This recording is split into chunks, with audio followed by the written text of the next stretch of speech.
You good? All right, so we're gonna call to order the select board meeting of February 22nd, 2016. It is now 6:06, so we're actually a tad behind, but the first thing we're gonna do is we have an addition to the agenda tonight. We need to, one point, slip it in, probably after the 6:45 appointment, the grant agreement and resolution of the CBDG award, and to authorize Trees to sign it. That will be an addition to the agenda tonight. All right, Sorry about that. I just found out today. I got an email from them today. so we're gonna move on to the first agenda, which is for 6 o'clock. Bristol Police District public hearing and future location of Bristol PD. We're gonna just deal with the Bristol Police District public hearing part of it first. Come on up, Chief. Welcome back from vacation. Hopefully you rested. Oh, relatively. Did you say it's all relative? Relatively.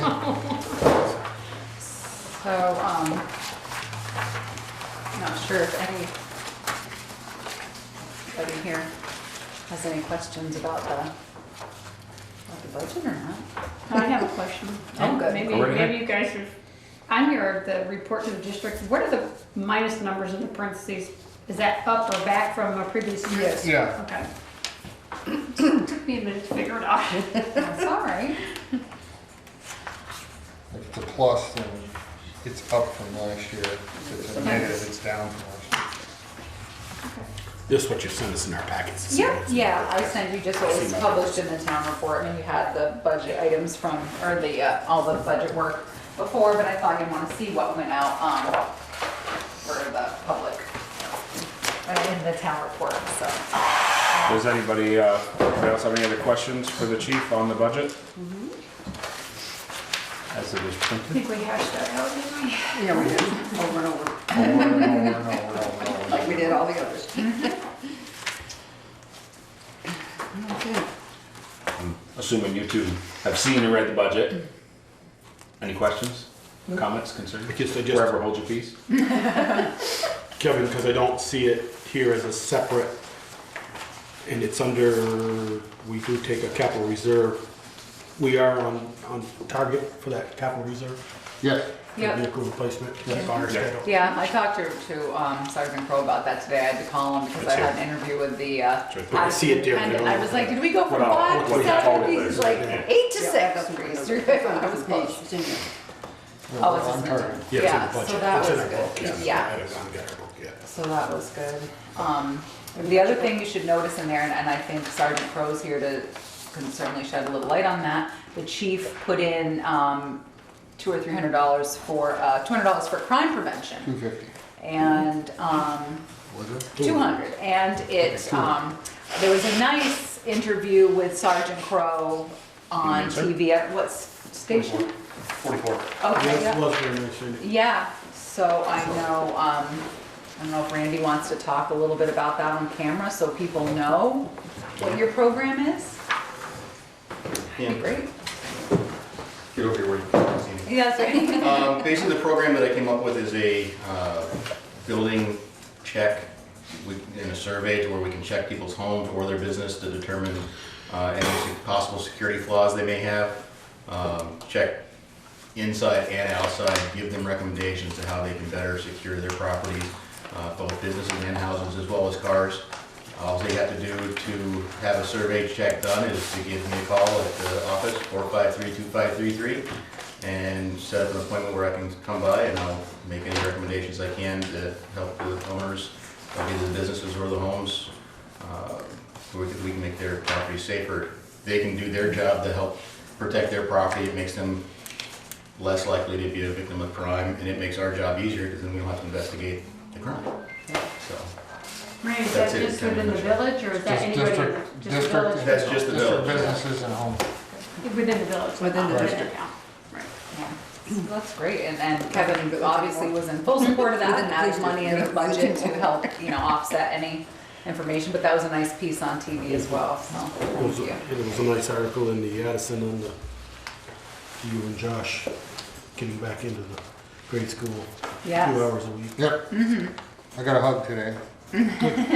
Twice. From the same guy. Little like fourth grader. He came by and one of the teachers said, yeah, you can go in there and give him a hug. So he did. And after he left the cafeteria, he came in for another one. There you go. That's great. Speaker, we're at doing the police budget, or district budget, if you have any questions for Chief Gibbs.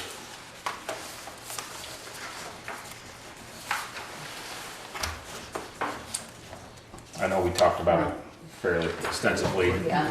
within over a couple meetings, but our last chance to speak or Yeah, I hold think, our peace. No, we got one more chance. yeah, right, town meeting. more chance, No, yes. it's a We good can budget blindside it. and it's a percentage. Right in front of everybody. I That's know. right. I have an audience. Good question. What? It's not on that piece of paper. What? Yeah. What's what? Oh, I just had a quick question for him on the budget itself. I think I have to go back to this. 51. Yep. Oh, in the town report? Oh, Thank you. is that what it says in the book? It's 51. Yeah, perfect, thank you. Get mine out, mine don't. Oh, that one's bound and mine's not. There you go. They only have certain ones Only that are special bound on, people I guess get it that doesn't say. So no, I mean, there was a percentage increase over last year, but of course, you know, as we talked about during budget time, the police liability insurance was up 28.2% across the board. We took a 14% increase in workers' comp insurance. There was an increase in the facility rental, change in part-time labor. People will be able to see the budget that the part-time labor line is up. The select board agreed with the chief's recommendation to bring on more part-time hours and to compensate them higher than they had been in the past since the change of the legislation with 2Es and full-time, you know, employees. It makes them a little bit more, Right, so. Is it harder to people hang in on to? The audience can understand that the Criminal Justice Training Council and the legislature changed certification levels for law enforcement, part-timers. At the time that they made the change, officers with 3,000 or more hours in the previous year could be waived. previous 5 years? 5 years. That's right, yeah. There's only Could be. 2,000 working hours in a Could have, year. well, I have all these people here to tell me, correct me when I'm wrong. We don't have that much time. We're able to apply for a waiver, and 3 of our part-time officers were able to apply for and receive waivers for a level 2E, which gives them all or most of the authority of a full-time officer. The officers that are currently coming out of the part-time class are severely restricted, so we benefit from that in that we have 3 officers who can work alone. And the new part-timers probably would not be able to. The one thing you didn't point out with the budget is with those costs that we really can control. The one thing we will be able to do with the funding that we got is we'll be able to increase our patrol time by about 18%. So that's pretty significant given the nominal increase in the budget.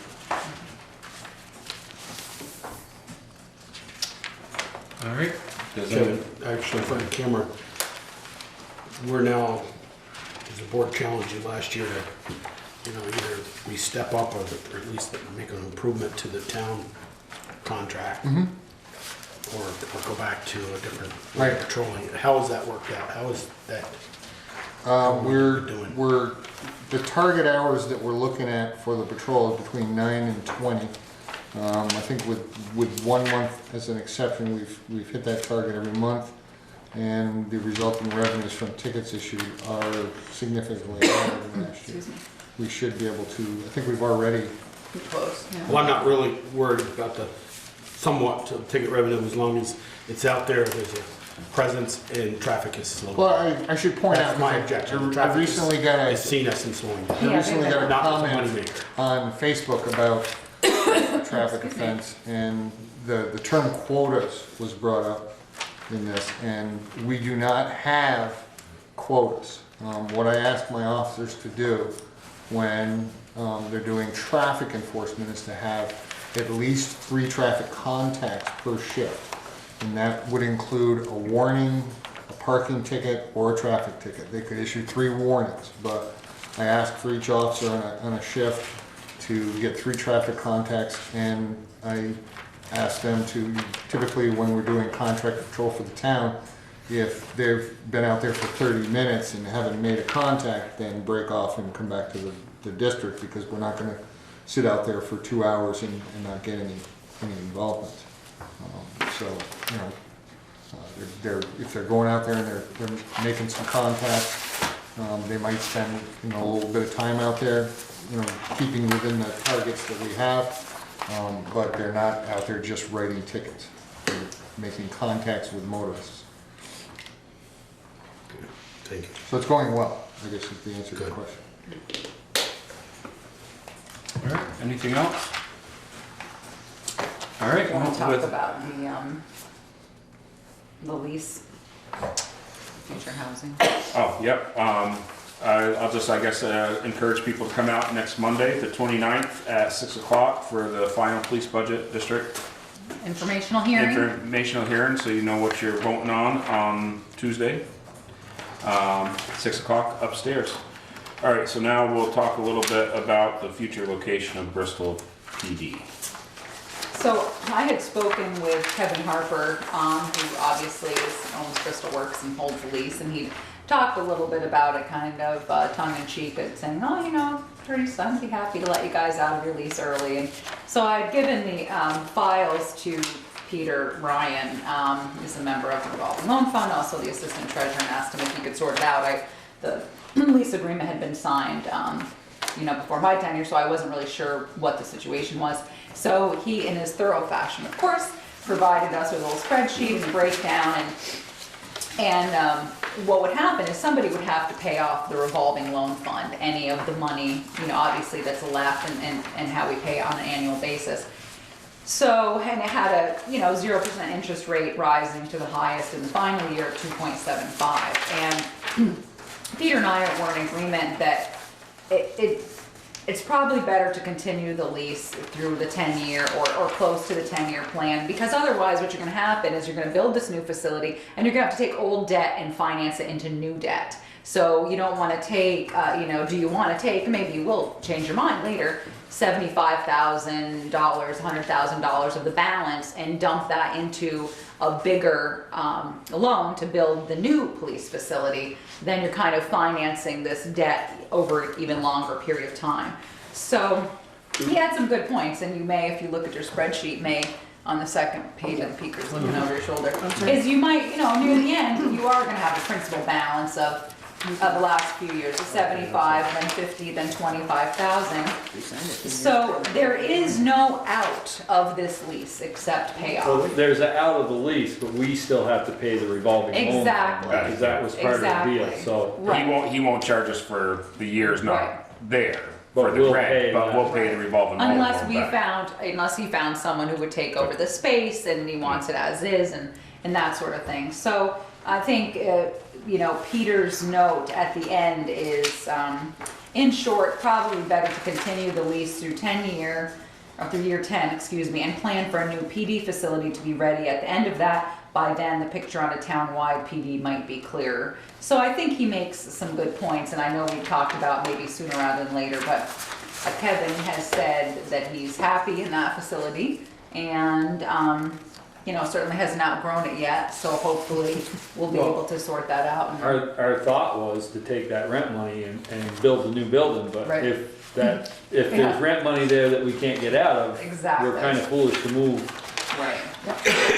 Here we are. So, you know, so I thought, you It know, looks like a long time, but. it's just really look at- not. It goes by very fast, just like at We're the fire in the station. year- Year 2016. year 2, 3, we're in year 2, So about we're 2.5. almost to 3 years You're now. almost to Yeah. 3 years now, yeah. So it does give you a little time to plan, and he was right, and so he went through all of it, made up this nice information, and then he talked to Kevin Harper and myself, and Meanwhile, maybe we'll pay something else off so that. yeah, you know, so it's so anyways, it was great information, and as always, appreciated Peter taking the time to go through that and kind of sort that out for Kevin and I, because we kind of had this back and forth, but neither one of us was really sure how we were gonna do it, so I think his recommendation is fine, and you can address it as you get, you know, further down, and the principal balance chips away a little. Yeah. Yeah, the two issues we do need to address with our current facility. We recently had an issue, well, we had it before, but it became problem this last time because it was affecting the ANESU office.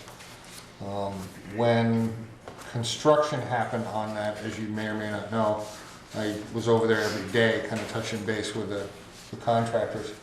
And when we were close to the end of construction, I happened to notice both a cold air return and a heat duct in the evidence room. And we discovered that in this it's happened twice before where we seized some smelly contraband.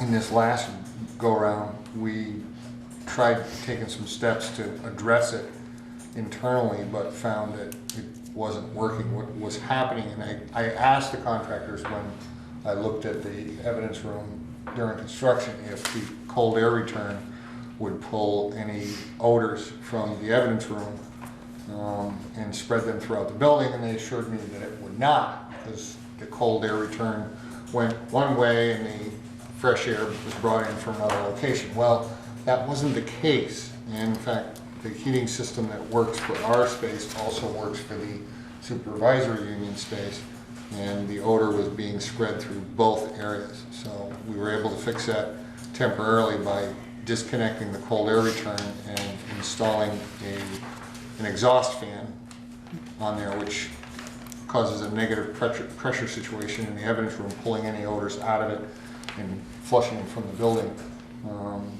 The final fix to that is to make it more permanent. Right now it's just a fan that's plugged into an outlet up in the mechanical spaces, but we're going to need to have some kind of a switch installed so that when we have a concern about something that might have a chemical odor or a plant odor in the evidence room, we're able to vent it. The other thing we're going to talk with Kevin about, we did talk to him, I think just before, not in time to get it ready, but just before the last budget cycle, about making the Sallyport door slightly larger so that our utility can safely get in. It can get in, but it's a challenge. It's got about 2 inches of clearance on either side of the Sallyport door, so we want to make that a little wider to make it easier for our cruiser to get in. Certainly, state police periodically will bring someone in custody into our space, or the sheriff's department for that matter, and eliminate the second door and close that in and put a man door in, because the guys typically, when they're working at night, will come in through that entry. And what they're doing now is they're popping open the garage door to come in to access the patrol room as opposed to coming through the lobby. And it's all that extra use of the garage door opener. You're letting all the heat out of that Sallyport. Real issue is the Sallyport door isn't wide enough, so we're gonna continue working with Kevin to try and address that. As I spoke to Kevin about that briefly too, so once you get an estimate on that, just let me know and we'll hash it out and see. All right, anybody else have anything else for the chief? All right, well, I guess we will 6:20 and we'll consider that the public hearing is closed. Yeah, we're running a little bit ahead of time. Fred Bazer's not here to talk about the town meeting, so we're gonna go ahead and do the addition that we have tonight. We need to have a motion to approve the grant agreement resolution of the CBDG award, Yeah, so we'll and talk. then we'll do another part. Thank you. Okay. Yes, we are. So we ended up getting a, like I said, it's for the Stony Hill Business Park, and I got this today, from the state, Did you? and what they're looking for is the select board needs to pass this grant agreement resolution, form P19, and, so basically it's saying that, they've tendered a grant to the town of Bristol, and the legislative body of this municipality accepts and agrees to the terms and conditions of said grant agreement. This is the grant that Kevin Harper's agreed to pay the matching funds to. And that blank is hereby designated as the person with overall administrative responsibility for the VCDP activities, which I would assume would be me. And that the name blank is either the CEO or town administrator, et cetera, hereby designating as the authorizing official to execute the grant agreement. So that's what the grant agreement resolution is. So that would be one motion for us to do this, and of course, we've done all the legwork, so. Alright, so we have a motion to accept the grant resolution of the CBDG award. Do we have a second? And We I'll have a just, second. Do you have any further discussion on it? All those in favor to accept the award, say aye. Aye. Opposed? All right, now we will need a motion to So- authorize Therese to sign the agreement. the grant agreement, which is Grant agreement, her separate. name's on it, so she has to sign So it. moved. We So have a you motion, do we have a just print second? your name here and then sign it We have over. a second, do we have any further discussion? All those in favor to approve Therese to sign the grant as her name is on it, say aye. Aye. Opposed? Beautiful. And so one of the, you'll see it in the invoices tonight, I believe, there's an invoice for Green Mountain Engineering, and you can see there's a different amount on it. So what's gonna happen is we're paying a portion of it, and Kevin is paying a portion. We kind of split it in an 80-20 fashion, and that way he'll spend his, excuse me, matching funds in that way. Excuse me, Brian, Yes. who moved to, That's what I thought. Thank you. Sharon and Michelle to accept the award, and Joel and Michelle to allow Therese to sign it. I wanna make sure. Thanks. Thank you. Yep. So. All right. Do one.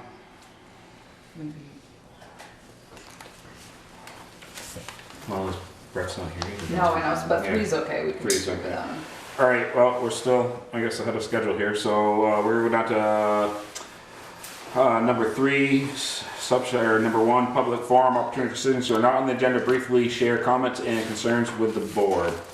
Mr. Jimmy Q, would you like to say anything? This is Sharon, almost to the last meeting, one more to go. Thank you for your service, and enjoy it. Thank you. Relax. What are you gonna do with all your free time? That's I don't it. know, but Watch TV on. she's dancing under the table, you can't do your feet. Watch TV on Monday nights, watch us on TV. Are you in your 8 or 9? I was trying to, we were discussing that today, I said, boy, I don't know if she's been here. Yeah, a little over 90 sometimes, yeah. So, it's been a long time. Yeah, it's been a good ride, I've enjoyed it. Got a good board, we're very lucky. All right, so number 2, we still need somebody, Yeah. and we need to skip that for right now, so I guess we'll go down to number 3. The approval of DFD's application of the Department of Forest Park and Recreations for a grant for 10 5-gallon pail of Class A foam for the Addison County Fire Association's Region Fire School. No matching funds required. The DFD is just the sponsor of the grant. That'd be the Bristol Fire Department. okay. Yep. Do we Well, I have? was running out of room on the agenda, so I was shortening That's things okay. up. So this was, I received a call from Brett, who had received a call from Fire Chief David Shaw of Middlebury saying, hey, we want this for the ACFA, but we can't get it because, we have to be a municipality. Is this something that you can do? And he even called the state, Chief Shaw did, to ask him to extend the deadline by 1 day. So our fire chief called me and said, okay, it's okay if we do this? I know it's tomorrow, I can't get board approval, and he actually wrote a check out of his own pocket to get reimbursed by ACFA for the school, so I didn't think that you would be opposed. So I told him he could, that he could go ahead and approve, and file for the grant. All right, so do we have a motion to accept that? Yes. We have a motion, we have a second, do we have any further discussion? All those in favor to approve the grant, say aye. Aye. Opposed? Better than mine. Yeah. Everything's good. So, I thought I heard somebody come in, but. well, 4 is pretty easy. All right. We'll go to 4 now. Sorry about jumping around. Motion to adopt the declaration of official intent to reimburse certain expenditures from the procedures of the indebtedness. This is the first step in expanding the water district and preparing for a May bond vote for the expansion.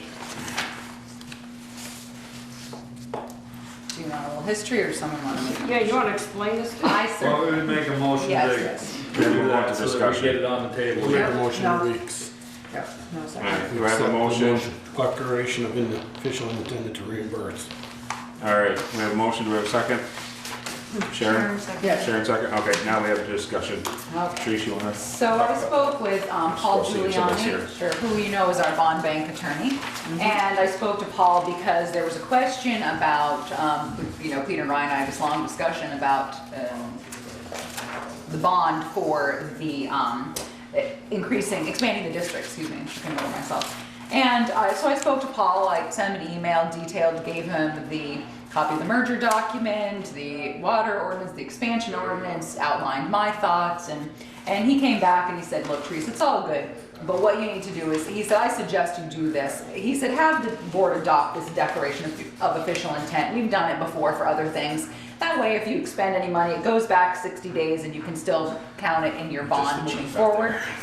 Because at this point, it looks like we're gonna be having our bond, we're gonna have a bond election, a bond vote in May.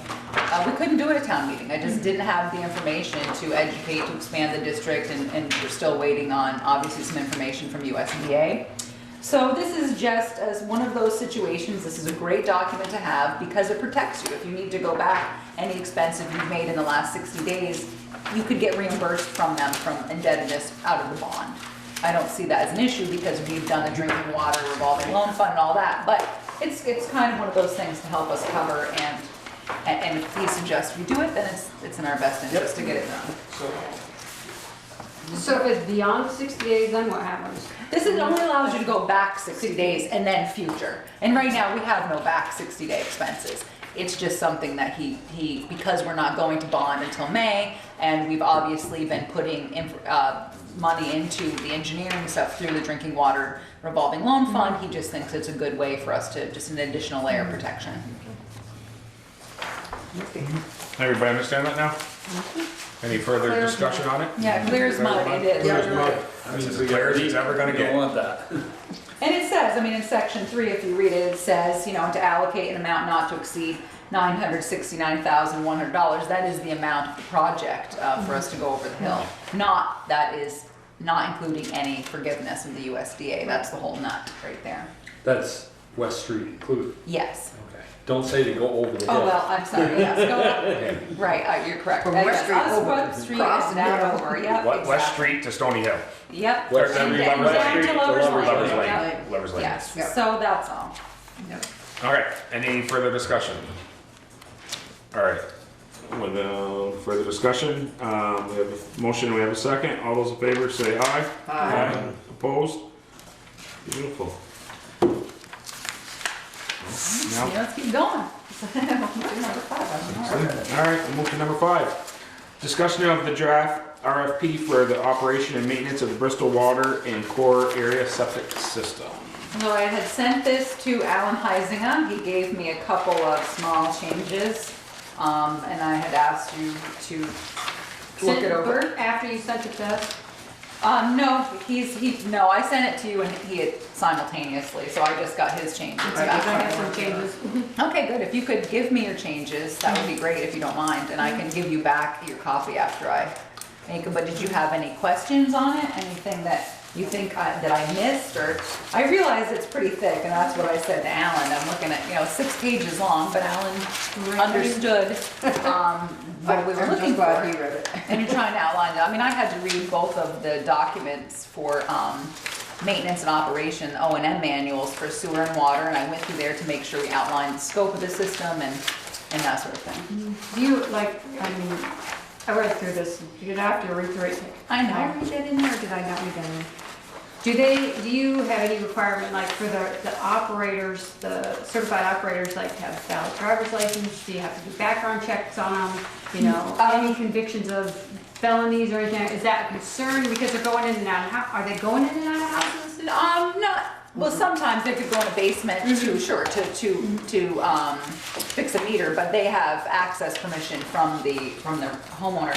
Well, we actually say that we talk about only what the contractor shall do, because it's the contractor who has to meet the standards. But it says the contractor certified water and waste operator shall provide a proof of a valid state driver's Vermont operator license.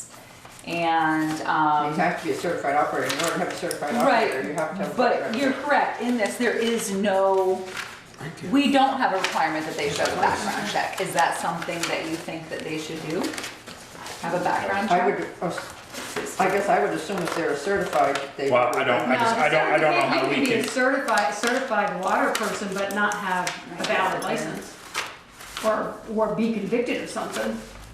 I mean, there's yeah, but nothing that says we're they- hiring a company, how Oh, can we yeah. dictate what the company's Who they employees, hire. Well, I mean, who they hire, Well, I you mean, can. I suppose you could.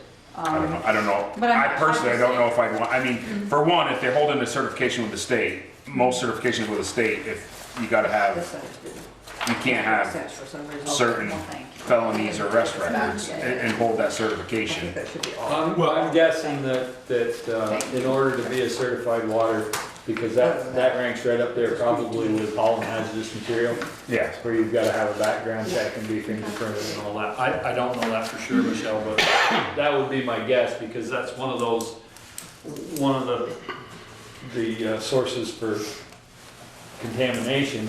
A water system would be considered a, Yeah, that's what I was Good getting point. at. That's a good But you point. could check and see. No, I mean, it's your call. We're putting it in there. I could ask Alan if that's something he's seen in others before. No, I was just I think asking, you I can didn't ask- read it, I was just asking. I would think you could ask him if it's a requirement to be an operator. If it's a requirement to be an operator, we don't need to, Ask for that. yeah, we Is that don't all? need to. They'll have already been. I can call the state of Vermont and ask of an operator to have a background check. Because I don't see, that's one of those homeland security things where That's a good point. I don't I never thought of that see one. somebody in charge of a water system probably has to have a clean record. I Well, would think so. the operator, I don't believe, has to be certified.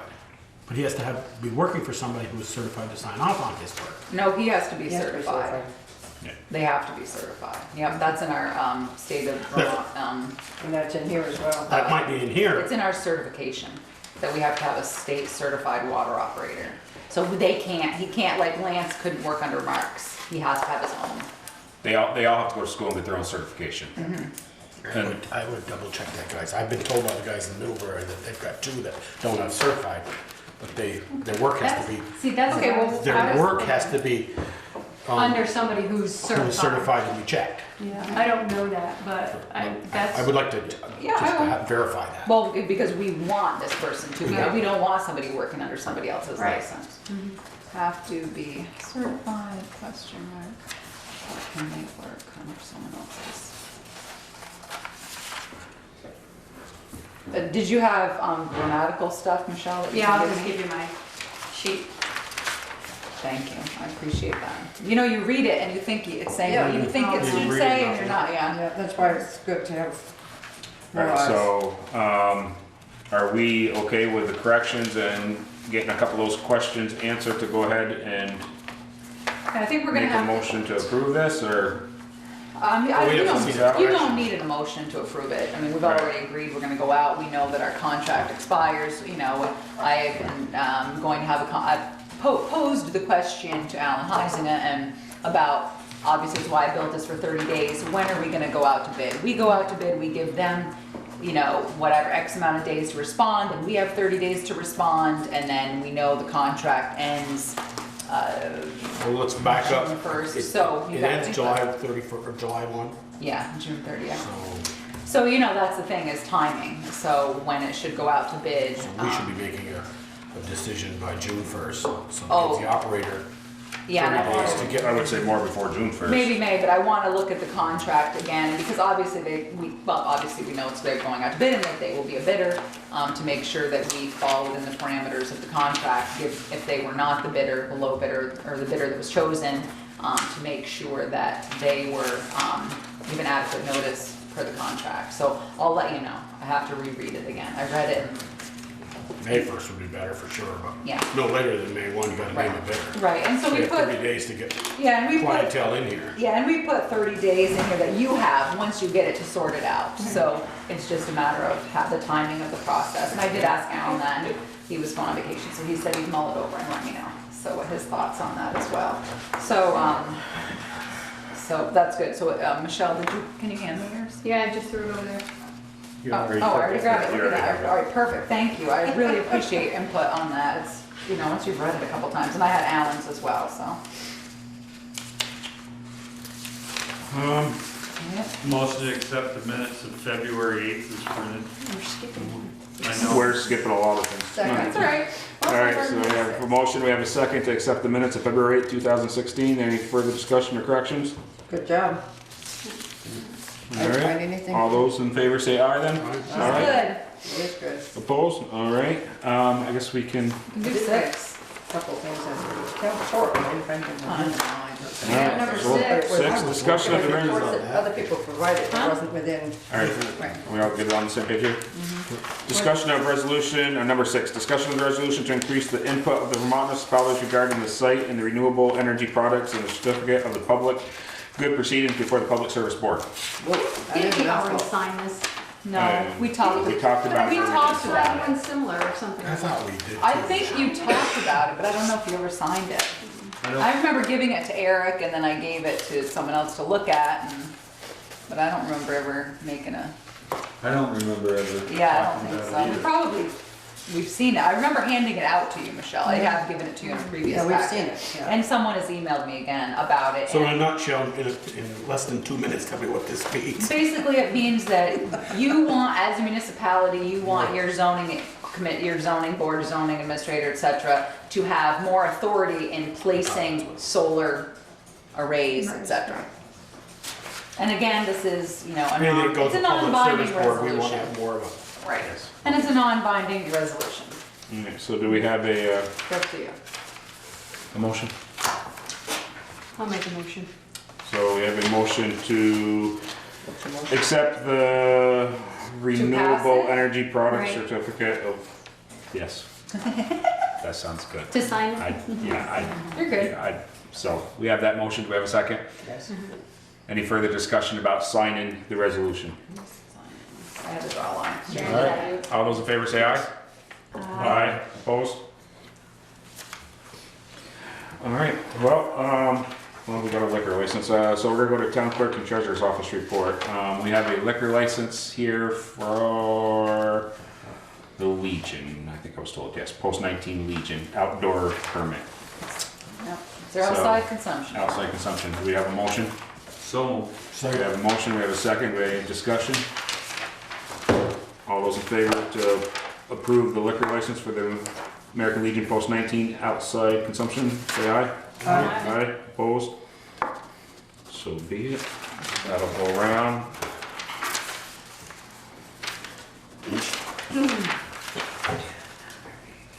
Pam, do you have anything you want to discuss over there? Oh, yes. No, I don't have anything. I'm all set. We could do, if Fred's not really sure, we could do, at least pick out what we, go through the article, right? Yeah. Yep, yep. Speaker, you want to vote? I'll do 4 and 13.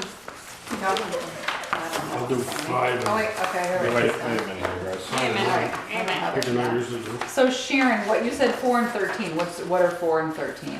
Oh, the select board and, oh, I know what 13 is. Okay, so Sharon's doing 4 and 13.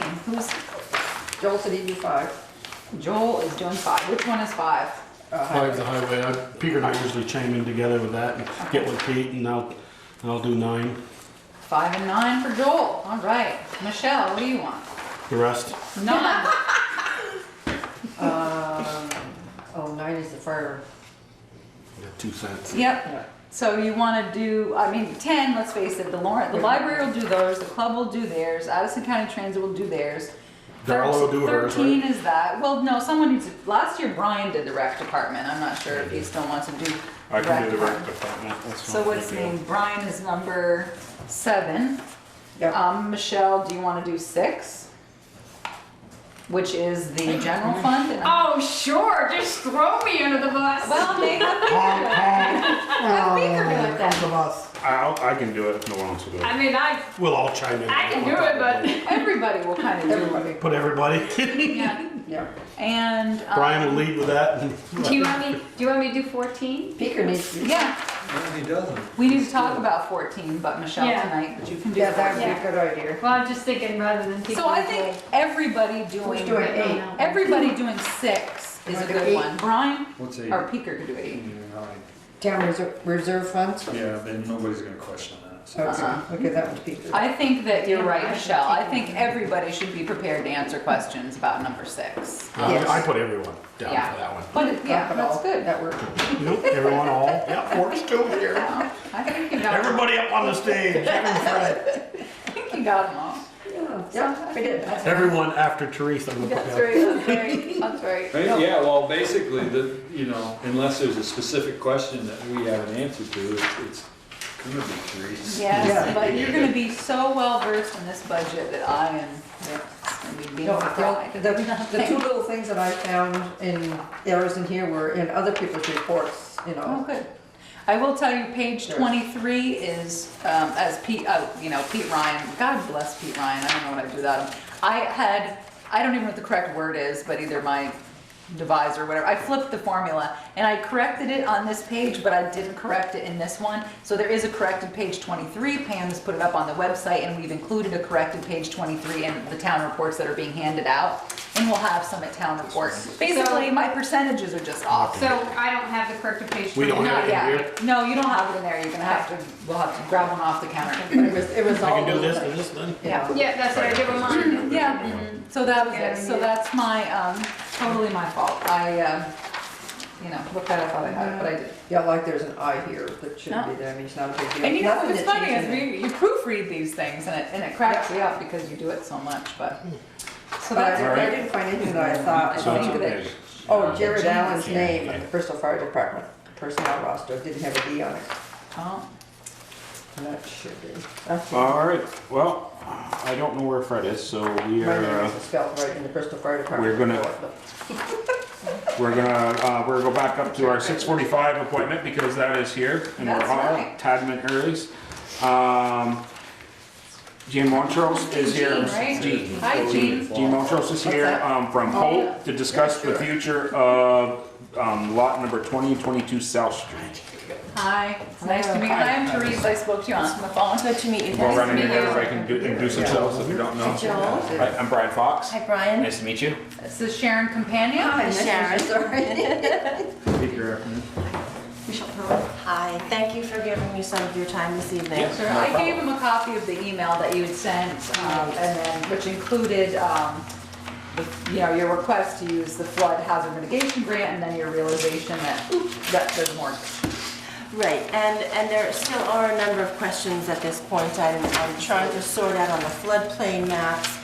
Are these sites, is one of them actually in the floodplain? Yeah. If not, I can still do an application for this particular funding, but it wouldn't be an expedited application. So I would like your read on it. I want to let you know what we were thinking of doing. Hope is beginning to get out of affordable housing, considering the growing strength of the Addison County Community Trust. We feel that we can let them deal with the housing needs of our community and turn our attention to other needs. Oh, nice. Yeah, it works well. We are concerned about this particular property. How many of you have seen it? Have all of you seen That's it? the one on the other Yeah. side of the bridge. Right. Yeah. Right. Right. The two houses on the right, And the the two- green one and then the When you white first come one. in on Yeah, and it Yellow. looks rather dilapidated. It has looked that way for some time. We have kept it up structurally. We've refinanced in recent years to do some repairs to furnaces, so it's structurally sound. It just doesn't look great.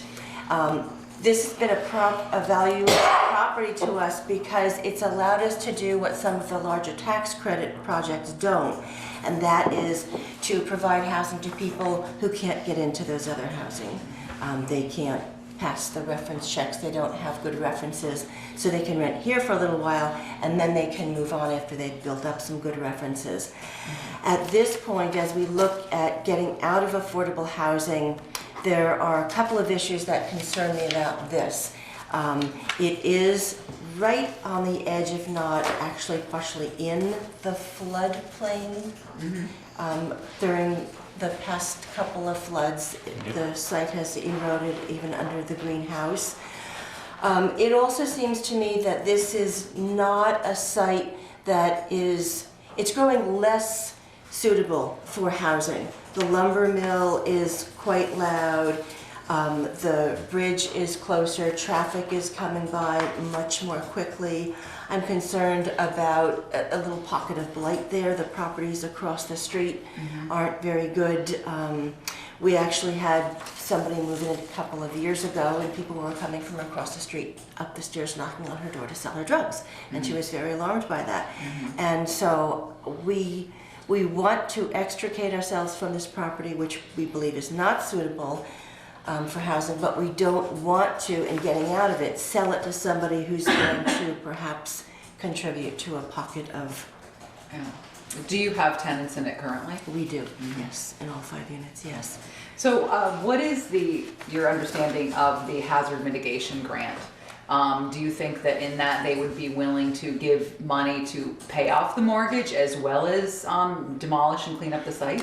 I believe that they will. Being that this is 2 separate parcels, I think that only 20 might be eligible for this, but I have yet to get a response from the point person that I have. Because I thought 20 and 22 were attached, but it was that first one. It's the green and the yellow. Because I drove by and looked at that. Then the so great big I- old, We consider them one two-story. property. I have 2 separate tax bills for Oh, them. okay. Oh, interesting. Okay. Yeah. All right. I think that it's a site that would be suitable just for some green space, for a little park, for some garden space. And so I wanted the town's read on that idea. And would you be willing to take ownership of it if that's where we ended up going, and you didn't have to pay off the debt? My understanding is that grant funds can be used to acquire property that is in the floodplain zone. And So would the town have to be a co-applicant with you, or? the town, I believe, would have to be the sponsor. I don't think that we can be the sponsor and apply for money to pay off our own debt. I think that would have to be the town. I would be happy to do all the work involved in applying for that. Great. And then your thought is just for the town to take over that for basically for $1 at the end. Yeah. This is subject to approval by my Board of Trustees, of course, but I know that they do want to get out of housing, and they know the difficulties that we've had with this particular property. And we'd have to look into the legalities, what we'd have to do to acquire property as well. Actually, those 2 buildings are the better looking ones down there.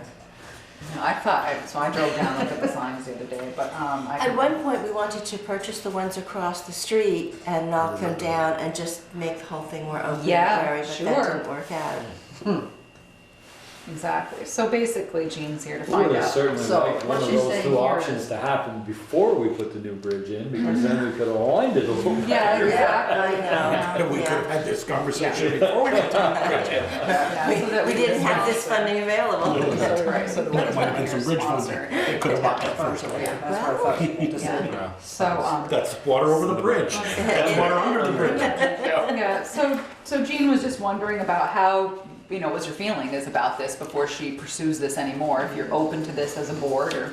I certainly think that the building is too close to the river, and it Yeah, wouldn't- I know. it wouldn't- The first one the for first sure. one certainly For sure. wouldn't hurt my feelings if it Went away. weren't there.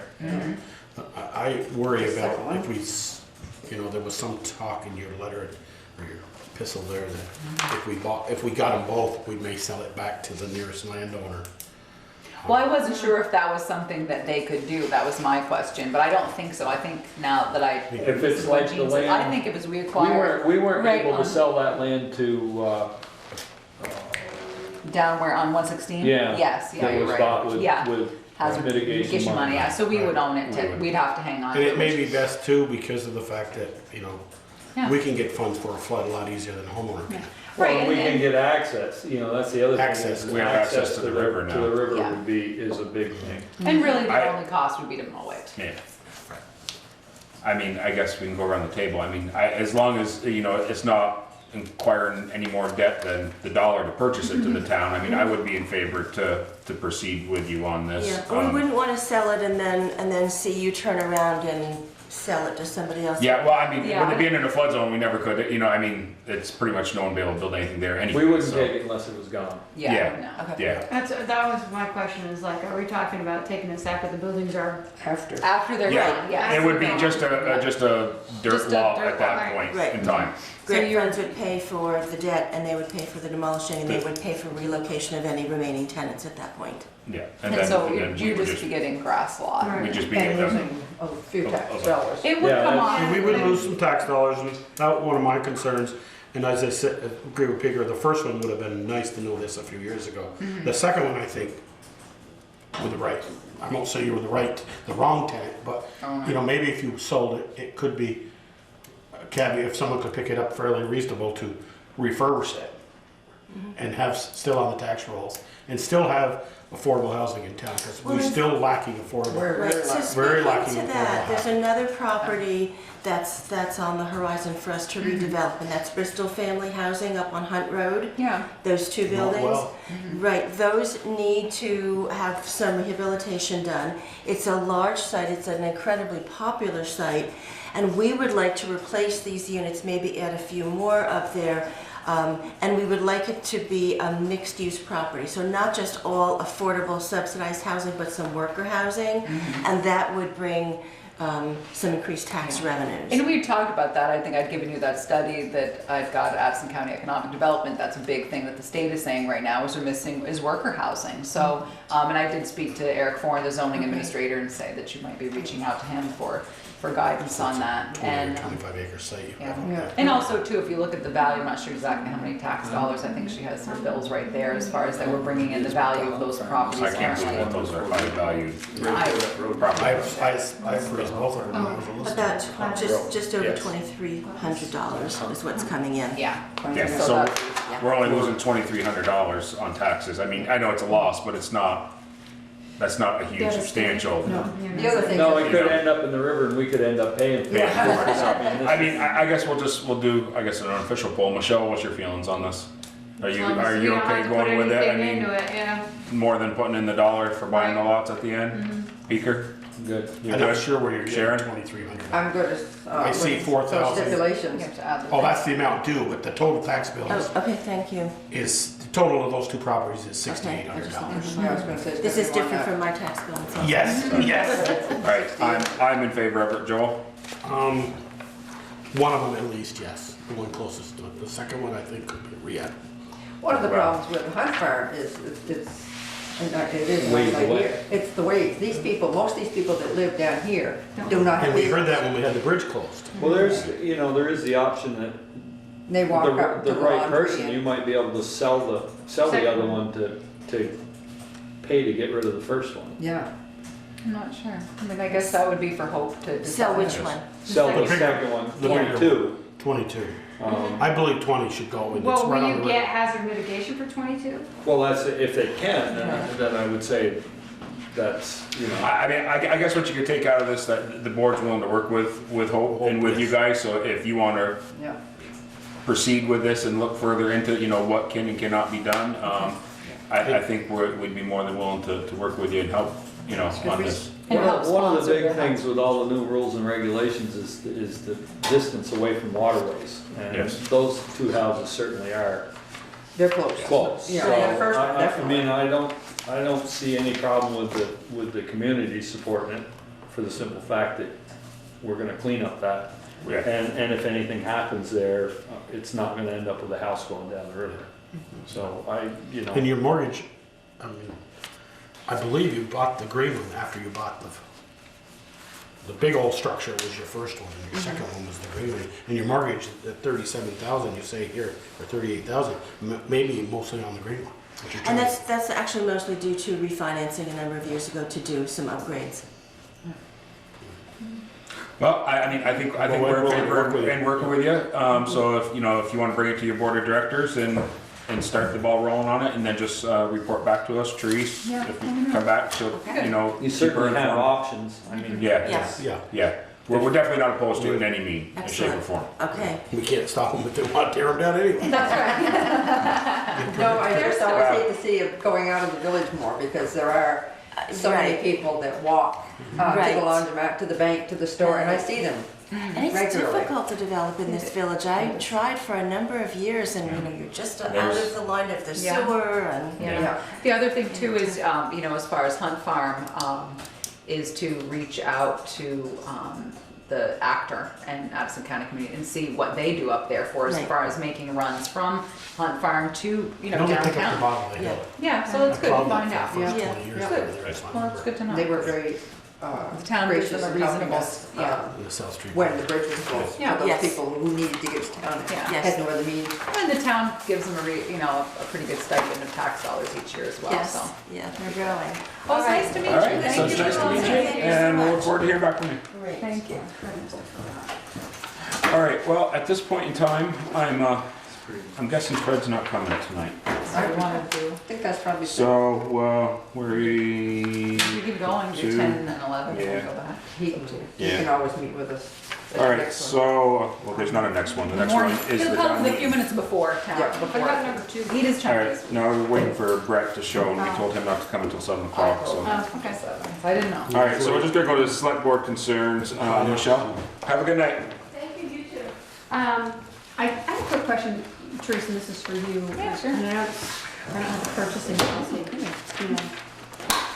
Do you have We were anything? talking about the fire department, the GoFundMe, and getting equipment. Are they gonna have to put out RFPs? No. They aren't, because that doesn't get covered under the purchasing policy? Well, Okay. you have the right as the, because so far there's no value of anything, we're not paying for anything. If they were gonna pay for something that was over $1,500, then Eric would come and ask me for a purchase order. But at this point, really all they've seen is donations. Also, as the select board, you have the right to waive, any need for a, purchasing And policy. right now, as this well is for really no sole differed source, than doing their coin drop or But right the now, we paperwork's on the haven't, park. They're just collecting money at this point. yeah, and so as of right now, this moment, I don't have anyone, I haven't had any purchases that were over 1,500. But I'll speak to Eric about it tomorrow, I know he's aware of the purchasing policy, but he doesn't have to use it all. I was curious if they would have to be, if they Yeah, would. they would, if it was over that, they would have to. The other thing, I just want to clarify something. We talked about the pool table last week, or last time we were here. And I'm not sure that, in our discussions, it might have gotten misunderstood, but, at least this is my feeling, the rest of you can, nix me if I'm wrong, but, I don't think any of us are opposed to having the pool table at the firehouse. I think what we said was that the fire facility committee said they weren't designing the building around it, so there was no specific room for it. Right. But if after it's done, and there comes a space available that's not gonna be used for something else and the pool table could fit in there, the fire department could certainly come back and ask us for permission to put it in there. I assume that's the way we left it. Yeah, Well, I got the impression that wasn't how people, that's Saw it or that's heard what it. I said when we were talking. Well, I about read the minutes, I obviously wasn't well, here. yeah, the minutes were clear. I read the minutes and I assumed that you're basically were like, no, not right now. This Yeah. isn't what it's designed for. We didn't make room for it. The fire facility building committee spoke about it, about using tax dollars for it. I thought you had nixed the idea, but they could always come back later once they're in it. Yeah. And the other side of that is that the 200 and some odd square feet needed for the pool table was the area needed to play. The table itself is only Right. 40, 50. Right. 50. I know there's a concern. There's certainly a concern on my part about having it in the antique bay and then, something gets scratched. Obviously, it's tighter than people may realize. And I think once the walls go up and you get equipment in there, you may realize that's the case. And currently, NH Munsell still owns a building that they could certainly put the pool table in for now. And the other suggestion I'd made, someone asked me about it, and I said, I don't know if the Legion, but say for example, if the Legion had pool tables, And they have certainly done a tremendous amount for the Bristol Fire Department and the town of Bristol in the last couple of years, helping is, maybe it's a donation they want to make there with a little plaque on it that they give to them, and then members, you know. They have a space issue right now too. Yeah, well, I don't know, like I said, I don't know what they have there, you know, I walked through and that's it. Yeah, but, no, I think we were all, or at least my impression was we were in agreement that we could revisit it if they found there was room, but for right now, Well, when I read the minutes, I saw that, but I was like, boy, I didn't leave the meeting last week, the last time feeling that way. Yeah. So I just want to clarify. The revolving loan fund, have you heard from the? I haven't personally, but I believe a payment on one of them had been made, but, I'll see when Peter will do the bank same at the end of the month. They may have spoken with Jen, before she left, and then, I don't know. Okay. So I got nothing to report I on did, that right now. she did send some letters, so that was good. Yes, yeah, that's why I put them in there, because I saw in the minutes you'd asked about it, and that she certainly had handled that, so. And you haven't heard anything on the alleyway, have you? Not a word. We'll be 110. Beaker, you said you were good? Yep. Sharon?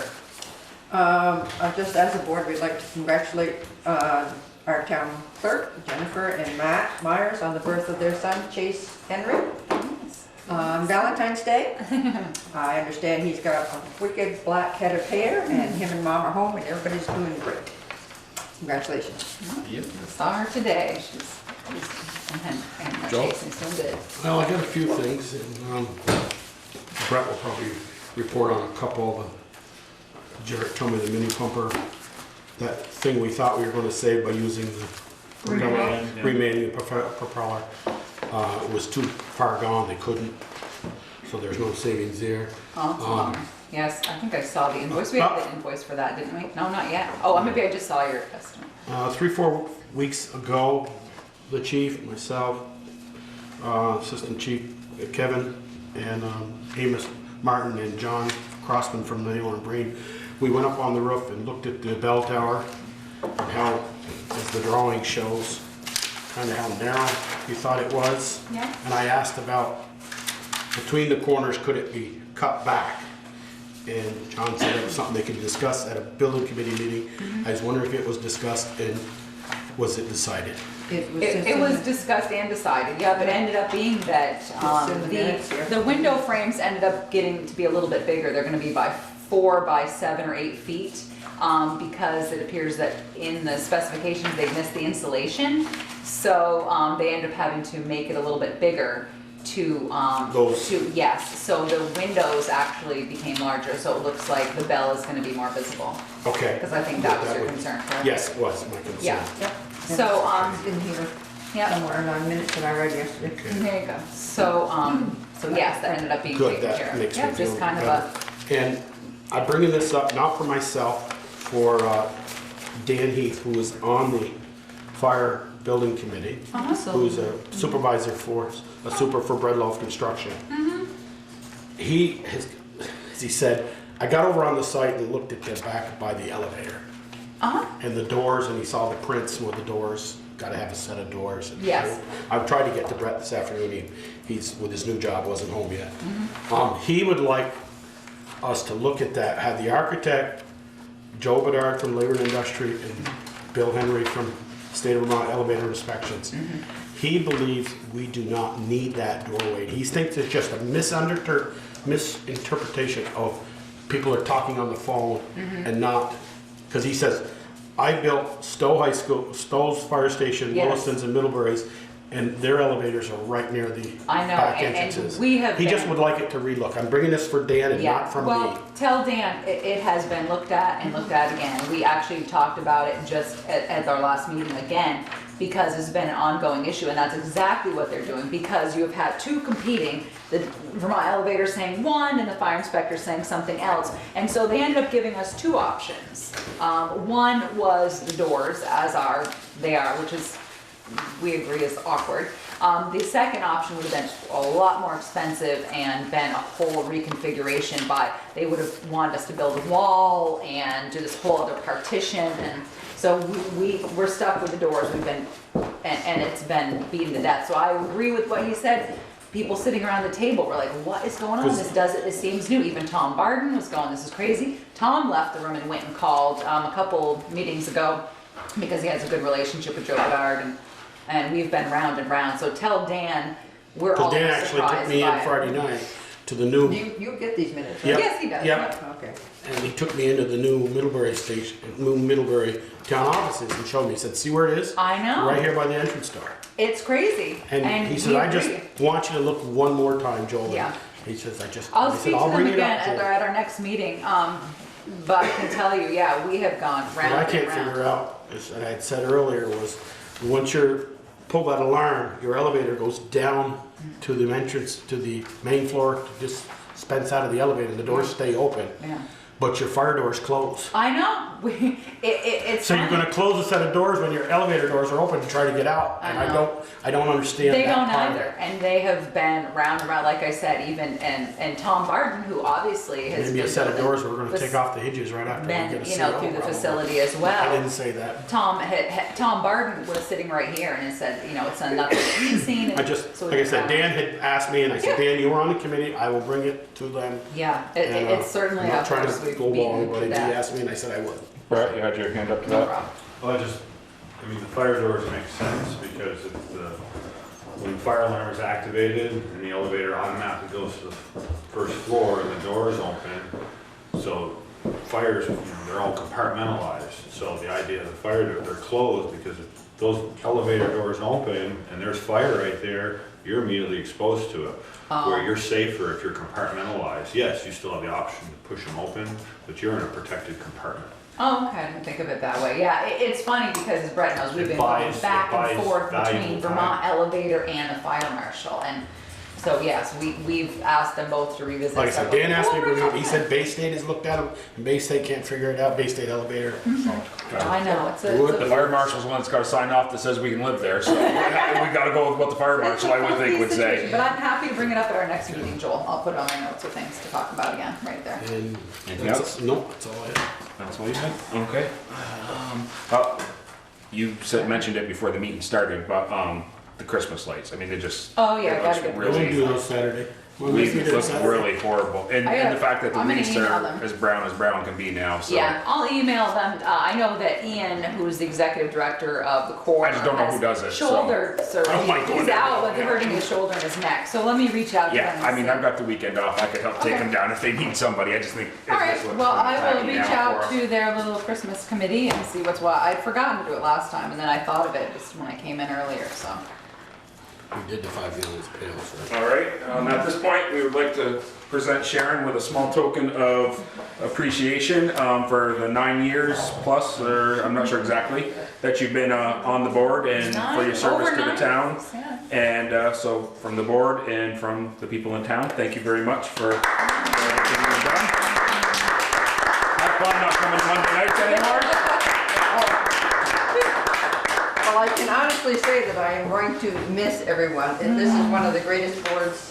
Well, you can come and sit with Jim. He's not gonna stop you. Well, I was gonna say, don't count me out as not being here. He brings lifesavers, so. But I think it's been a great experience. I've enjoyed it immensely. I think we've accomplished a lot, and I know that the fellow who's gonna take over for me is also gonna do a good job.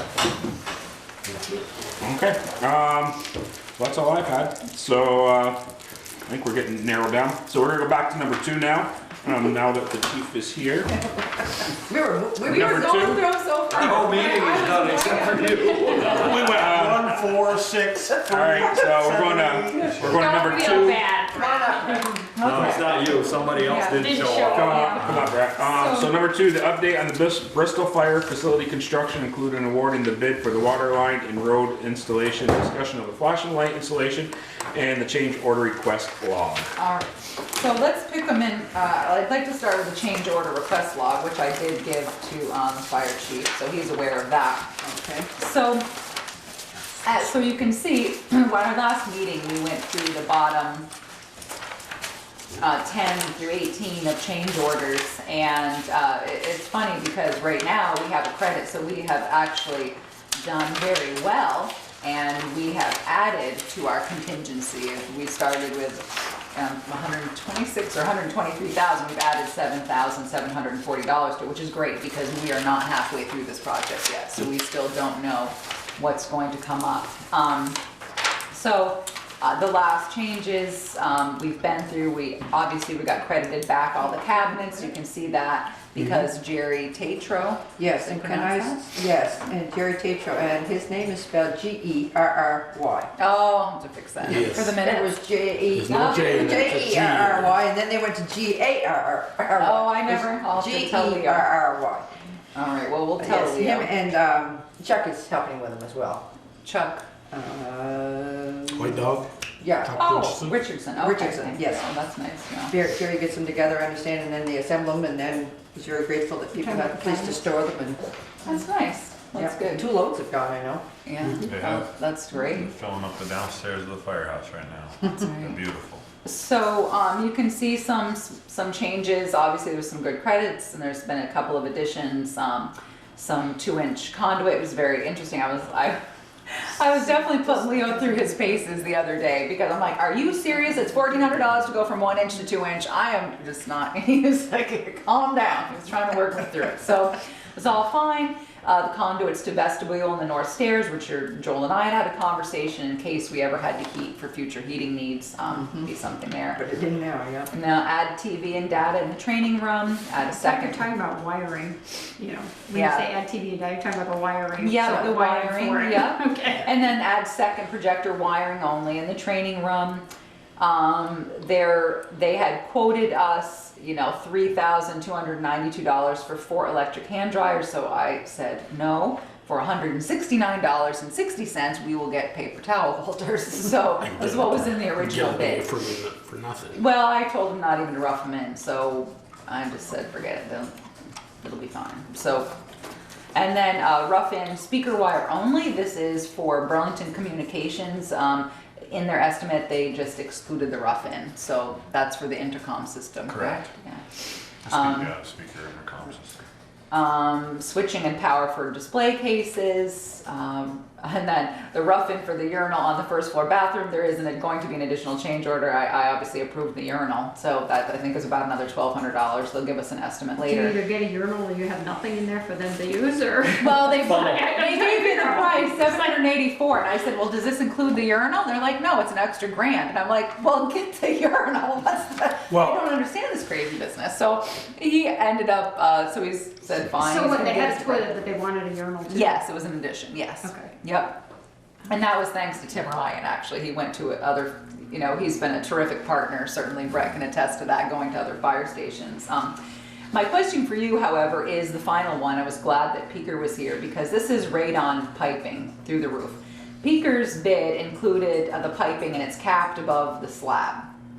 So what this additional $2,123 does is it will put radon piping through the roof. So I literally, not like, not the expression through the roof, it's literally gonna put a pipe through the roof. But I had a conversation with them during the meeting and saying, well, how much is short-term radon testing? Because is it really gonna be necessary? So Tom Barden reached out to his contact and he felt that it would be really hard to do a short-term radon testing now. The question I've got is what's in that $2,000? Because They told me that the top. are the fans in I there? was gonna say, does that include the fans to pump it out? I asked that, and he said that no, it's not the fan in it. It is Just the pipe it's through the the roof? piping and and putting it through the roof. It doesn't include the fan. The fan, I think we would have to add later. God, they're making a killing.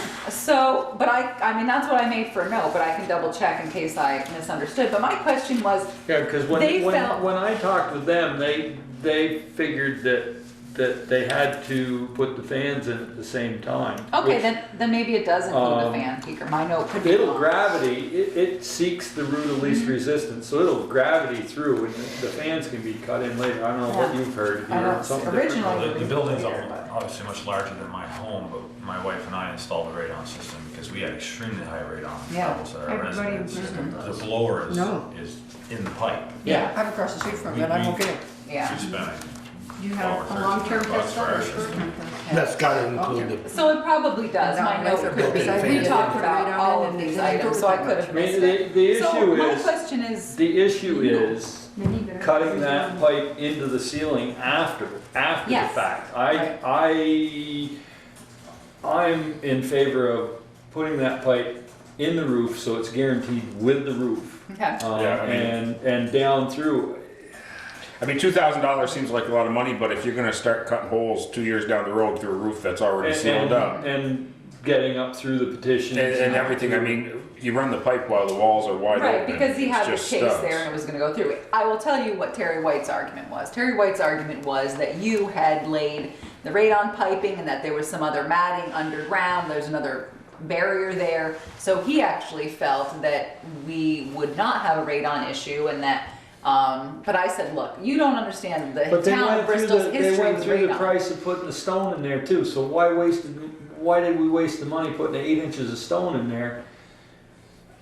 I mean, I know, I I told mean- him that I wasn't gonna make the decision that day. I said, this is a select board decision, because he needed to I say we understand the do it. political ramifications were Howden Hall had radon, this building has radon. We have had pockets of radon in Bristol, it's what we have. And I said, it's going to be foolish for later to go and say, okay, we do this testing and then we have high levels of radon. building People is- are gonna be looking at us I like, mean, why didn't you put this I- in chase in the $3.2 first million time? building, and we're talking about $2,100 for rate. well, I And think we've had it in 3 other town I buildings. know, but I wanted it to be your if the decision. so. fans, Aren't you know, included. if the fans are included, if we could back the fans out, that's something that can be popped in at any time. Okay, But the, Well, but it the depends, pipe- Peter, it depends on if the pipe is in the wall or out of the wall.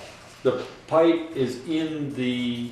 it's in the mechanical. It's 8 inches off the room, so there's, when I set the pipes, they had to be so far off the wall so that there was room for the fan to set on. So that mechanism is seen, Yes. and that's in the mechanical.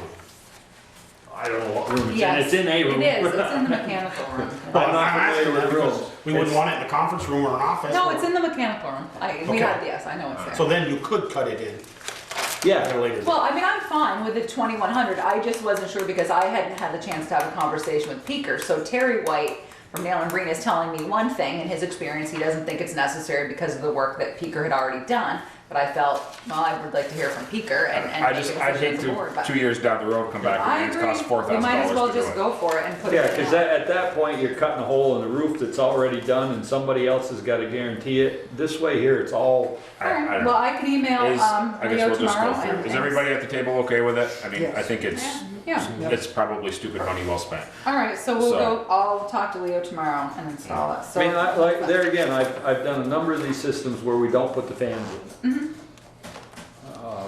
Because it's I can gonna ask take him the about route that. of least resistance, and that's, you I know. will ask him Through the about. pipe. There was this. something If he Yeah. says, so what you're saying, Peter, he says, no, that's not including the fan, and the fans is $3,000 to put in, we're just going with the piping for now. Yeah. And we'll put the fan, if we still have high radon testing, we'll say, we need to suck this out of here. We'll put a fan in Well, that's what I was there. gonna say, is no matter how quickly it takes it out. With everything that you've already done, It would be a waste of money, everything we've done would have been a waste of money. And Yeah. I mean, you're talking thousands of dollars with the piping and the 8 inches of stone over that whole, Yeah. that whole, It would just, it's, yeah. Yeah. it'd be stupid not to spend So the we'll take, $2,000. that's fine, that was my thought, but I was like, well, I want to Well, get back I mean, anyway. when we're still ahead of the game right now, Yeah, so. right, because, you Can know, we back up the electric cane dryers for a minute? yeah. I realize that it's a lot of money to put them in, Mhm. but you think 10 years of buying paper towels and paying to take those to the trash, We actually took keep them that, picked up off the floor, which right, yeah. people don't do very well. I know, well, we took that into consideration, but the other thing is, these only come with a 1-year warranty. And they're not gonna So, last and 10 they're years. not gonna last, and then it's electric, and then, you know, the fire station isn't occupied that much, and so, you know, we I had don't that think you could discussion. get- and- Efficiency Vermont to approve electric hand dryers. Yeah, I wasn't sure, because they said the same thing about electric Okay, I just wanted to stairways, so, talk about that. Not, Yeah. you know, it's but not, those was exactly what I personally, was they're saying not too. something I use. I use my pants I before. walk out of the, I wipe Shake my it. hands on my pants before I use Just one of the those. hair dryers. Yeah. I It's think just my personal preference, but. Yeah. So, anyway, so Brett was fine, I texted Brett, how? And Sharon, that's exact, I was just thinking of That's waste. exactly what he thought. You know, we go through a lot of paper towels when they're there, Yeah. but to recoup, you know, the $3,500 for electric. Would take a It'd while. a long time. Yeah, And the electricity you're gonna What you're use. gonna use. Yeah, yeah. so, Alright, That was anybody it. have any questions on the change request log up to this date? Alright, so that takes care of that part of yeah. it. So the next piece would be the discussion of the flashing light installation. Oh, yes. Been round and round with this. So I've spoken to Brett, and our recommendation at this point is to put in one. The state is really dictating where it's gonna go. No, it's our road, they told us. Well, let me tell you, you don't know how many things we've been around Put the about. damn thing in 1 inch inside that sign that So says that's- end of highway. Yeah, Put it's it in 1 about inch where and it's tell gonna them go. to I ended up stick it. receiving information ruling Boy. from Michael Had enough of Golden them. and for Golden and Bristol, and their concern continues to be that we need to notify the young drivers coming out of Mount Abe, so the sign needs to be, they have agreed to let us. They don't teach them about big red trucks with flashing lights and drivers ed anymore, apparently. Well, we know that was my argument, and I made it that bluntly as well, but I was shot down, so we approached, I'm not sure of his title, so Randy? no, Dan Shepherd. I talked to him and a couple other people that we knew that worked for the state, and then we did get some feedback. Well, all right, they agreed to stretch it a little ways, so it's going to be pretty much across from the entrance of the high school. Going the other direction, I had mentioned that we would like to put it down near Martin's. We got approval from Martin's Hardware. They were very generous about that. Brett and I and the road foreman went and looked at them, but even though it is a town road, the town is required to Get a permit. hold itself up to the municipal uniform traffic control device language, which means we could only be 100 feet from the facility. So it's ridiculous to spend half this money, so $5,000 on one, when it's a straight shot, it's a good line of sight. You can We see need to add way it later, back. I then we mean, can discuss adding it later, but at this point, I mean, you It's can not see really- from Thad's Oh, yeah. to where I mean, if you can't stop between Thad's and where the fire station is, You then can't stop there's between- probably an issue. You're going really If fast. you can't stop the team when you're coming out from the fire station in the high school, when you turn left and you had to make a stop sign at Airport Drive, Then you got problems. you got a problem, you can't see it. So the sign is for two of them, $9,000 for two of them, and so if the We're not board- putting two up though, right? No, right, exactly. So, and I had reached out to this gentleman, Jason Decker. We'd gotten this information from, I think it was Barry, where the chief had seen it, and these guys are pretty much the only game in town, so, And it's solar, so we don't have to run power. it's to solar, it. so we don't have to run power to it, and there's, a button inside the station, and there's key fobs or fobs for that, so there'll be ways to trigger it.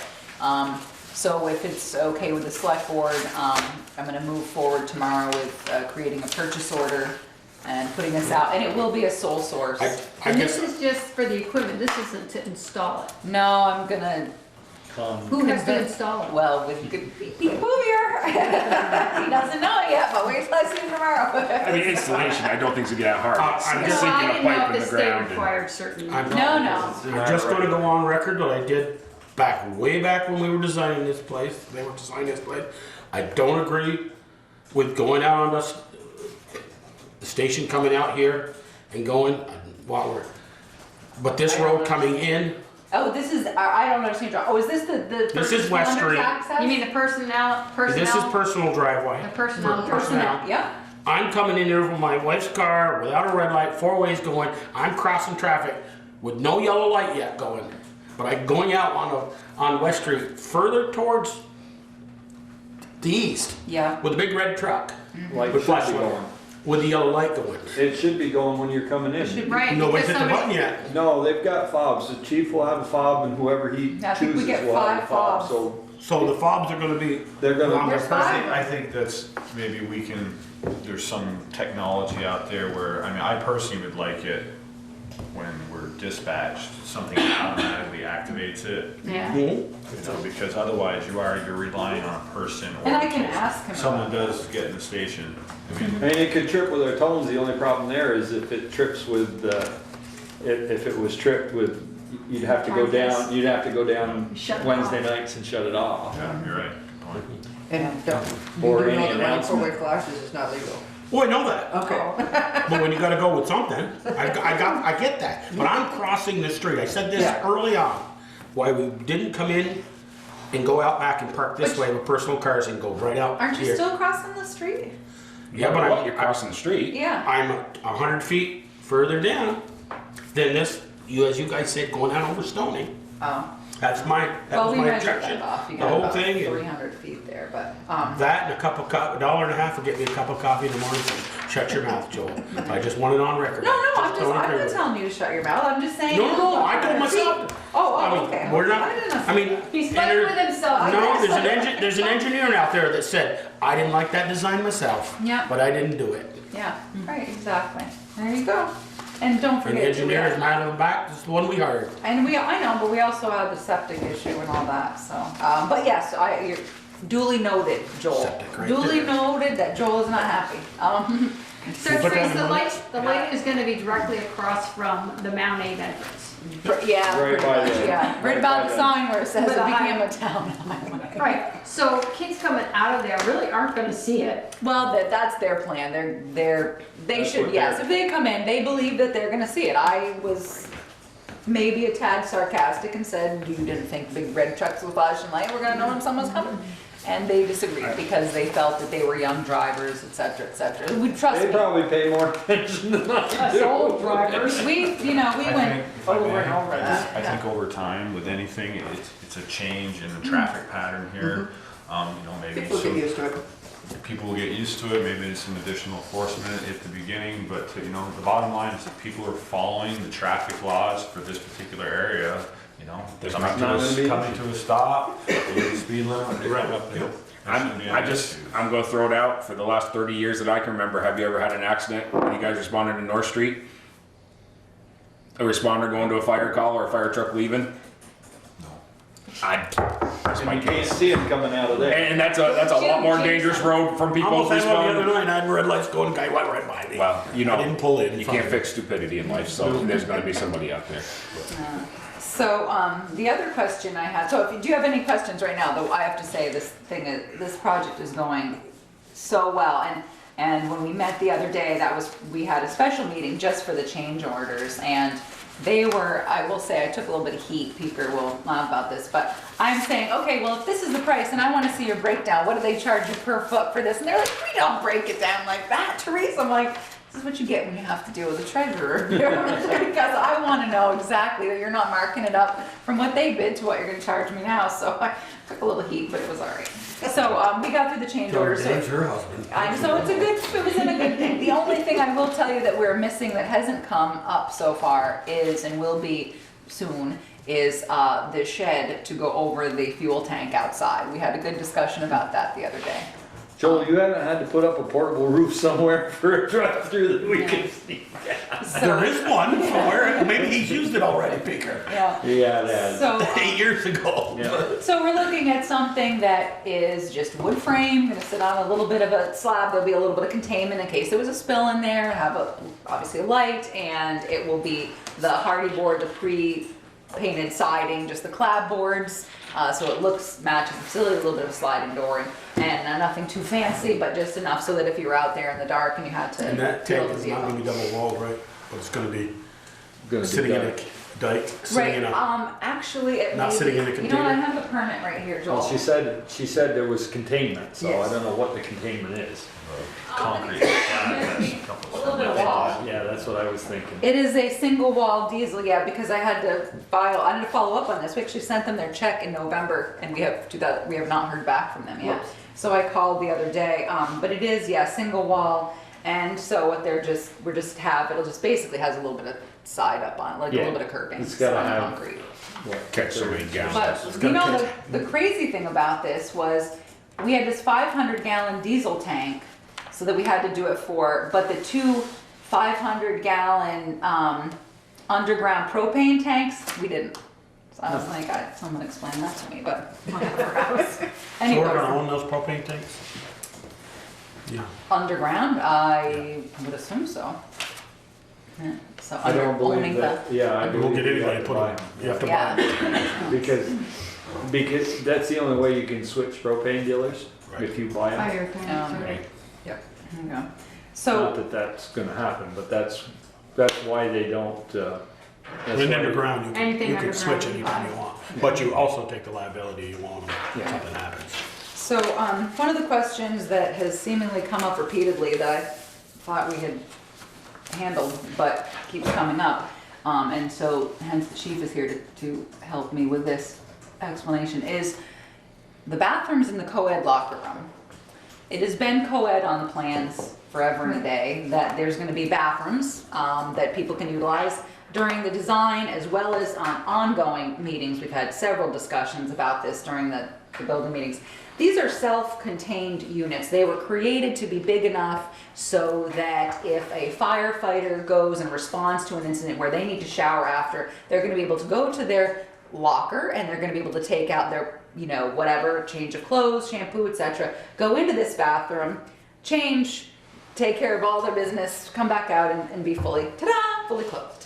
And, So when you say co-ed, for the camera, when you say co-ed locker room, it's not a locker room that you're gonna go into and change your clothes. exactly. It was just the way that this is just the label that the architect used. And so there are two bathrooms here. There's two bathrooms here, yes. And so bathrooms with showers. bathrooms with showers, exactly. And they were built, designated big enough to go in, bring your clean gear, your clean street gear with you, shower change, everything in that room, you walk out of the room and you're completely, And you hope everybody abides So- by Well, that. that's where Brett comes in. There, Yeah, yes, right. that'd be nice, thank you. So, when we return, I'll start when we return from a call, because this is when we would utilize that locker room. So we return from a call, we remove our personal protective equipment in the gear locker room, the big red lockers, you know, where our dirty clothes that we just had on. Of course, underneath of our turnout gear, we're wearing our street clothes, just as if we were to respond to a call right now or in the middle of the night. We're gonna get dressed before we go out the door and get in our vehicles and go to the fire station. So we removed our turnout gear. It's hanging in our lockers and we're in our street clothes. So now we go into this shared common locker room where everybody has their own little, probably metal cubby, where you're keeping your dry t-shirt, extra set of clothes, your toothbrush, whatever you're gonna keep there. And you grab those items. socks. And you dry socks, Yeah. like many of us do now. And you go into the bathroom, the shower, and you lock the door and you shower and put on your clean clothes, and you come out and you're dressed. And some of this stuff, I think, you know, we're gonna have to look at designing some procedures on, you know, this is how you use this facility. And one thing I was already thinking of is, like, let's take cadets, they're underage. So immediately I have, you know, potential concerns about just underage people, you know, because we follow all child labor laws at the Bristol Fire Department, as I know any town department does. But cadets aren't exposed to the toxic carcinogens that firefighters are exposed to. Their gear is not getting soiled as ours is. So it's possible we may develop a policy that prohibits cadets from even going into that space because they're under 18 years of age. It's just something we may have to consider. And so I know there had been a concern about people, It'll this take a is, while to get all those firemen through that. right, And, well, you know, that's and it, that's another great there's point. only two bathrooms. So as you know, as of next Wednesday night, we may have 45 people on our roster between our active personnel, our limited duty, and our cadet program. And yeah, the realization is there's only 2 showers available. Your interior firefighters are gonna need preference, I would think. You know, and if the complaint is I return from a call, I'm soaking wet, well, just as we do now, I have several t-shirts and dry pairs of socks in my gear room. You know, it's nothing any worse than wearing a wet t-shirt. You know, you go Wet into a heat. bathroom and you take that shirt off and you put a dry shirt on if you have to wait for 40 other people to shower. You know, I have to look at this as, yes, 40 people are gonna take a shower, but for those of us who are involved in this business, I can tell you, you know, 5 people are gonna use that shower. You know, that's the realization of it. I mean, because you don't have all 45 members coming to every call. Now, some people just, doesn't matter what you do, are not gonna feel comfortable taking a shower in a public facility, no different than you go to a fitness center Yeah. and That's taking right. a shower there. You know, some people just aren't comfortable in those settings. Yeah. And you're- I think So- my concern would be not so much that they, not gonna use the shower, but you may have somebody deciding, oh, I'm not gonna take a shower, but I'm gonna change right out here. Well, one of the female ones come out of the bathroom or comes through. That's the concern that I think you're gonna have to deal with. And that's a Yeah. procedural thing, Yep. you know? People, we train for everything we do, and that's just something we'll have to train on. You know, we have to remember now, there's women in the facility, we have to be careful about language that's used, because, we live in that day and age where, people are easily offended, and you have to be very careful about what you say. You always have to be politically correct. That's the environment we live in there. Some don't understand it, but we're working hard at it. That's right. So that was it was a good, I had talked to Brett about it, and we'd addressed the issue before, and then certainly he'd addressed the issue had been brought to his attention by members, and he had addressed it with them, and the conversation continued. So I am not a firefighter, so I called Brett today and said, okay, what happens after a fire? How does this work? And making sure that we could articulate how this was going to work, and that you're not going to have everybody from the fire is going to be using it, or they'll be going about their business or doing what Brett said, doing what they do now. There's a lot of tasks to be done when we come back. I Not was thinking, everybody's gonna be there at once. I don't think that it's that big a deal with a few procedures in place. I And you just, I do realize that some of the older members aren't as modest as they might have been when they were 20 years old, or maybe they're a little more, I don't know. Yeah. But,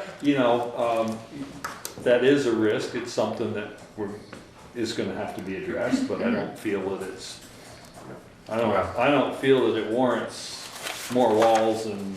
Right.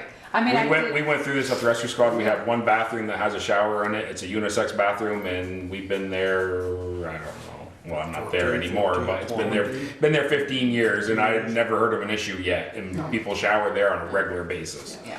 Well, that's what I was just thinking, that, there's a lot of chores to be done, so, Yeah. and the wet is the most, I think, out of common courtesy, the guy that's most uncomfortable probably is gonna get to use it Yeah. first. I mean, we have 75 employees at our Main Street office, and 8 or 10 jog every day in the summer months, and there's 2 bathrooms off the break room with showers in them, and they take their clothes in and leave them. Exactly. I just don't see this being this huge issue. So no, Well, it's the way we yeah. decided about. I think it's important just to Yeah. acknowledge and address the issue, that some have concerns, and that it is being looked at, and like many things when this facility was designed, it would've been great to have 10 showers, wouldn't it? Yeah, exactly. We quickly found out the cost of putting in showers and toilets and things, we have to be realistic. That's where the money And is. how much will these items, be used on a routine? How much are they Because utilized? every time we come back from the 135, 40 calls we respond to a year, we're not showering, because There might be 10 calls a year. those calls where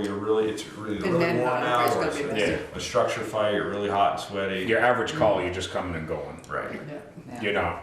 But I think, But I think it's just, yeah, it's important to address the issue. Yeah. that's what I'm gonna say, it's important. Yeah, it's important to address it, but I don't think, I guess I'll rewrite, it's not, I don't think it's gonna be a big deal. I mean, it's not, But it's important to acknowledge everybody's Yes. But concerns. I think Right. to some of the, is talk about it regularly, regular reminders, Remember, we share the facility, there's men and women here, and just, practice good manners. You can go back, it's not unlike anything else. You go back through the minutes over the last 100 years, Oh, yeah. and there's countless reminders to shut the lights off when you leave the building. Or not use Yeah. the back station for a urinal. Yeah, exactly. So all So, those. I mean, it's nothing that, it's, I'm sorry. The radiant heat over the gear room. Yep, that was Is one that that we right over agreed. the?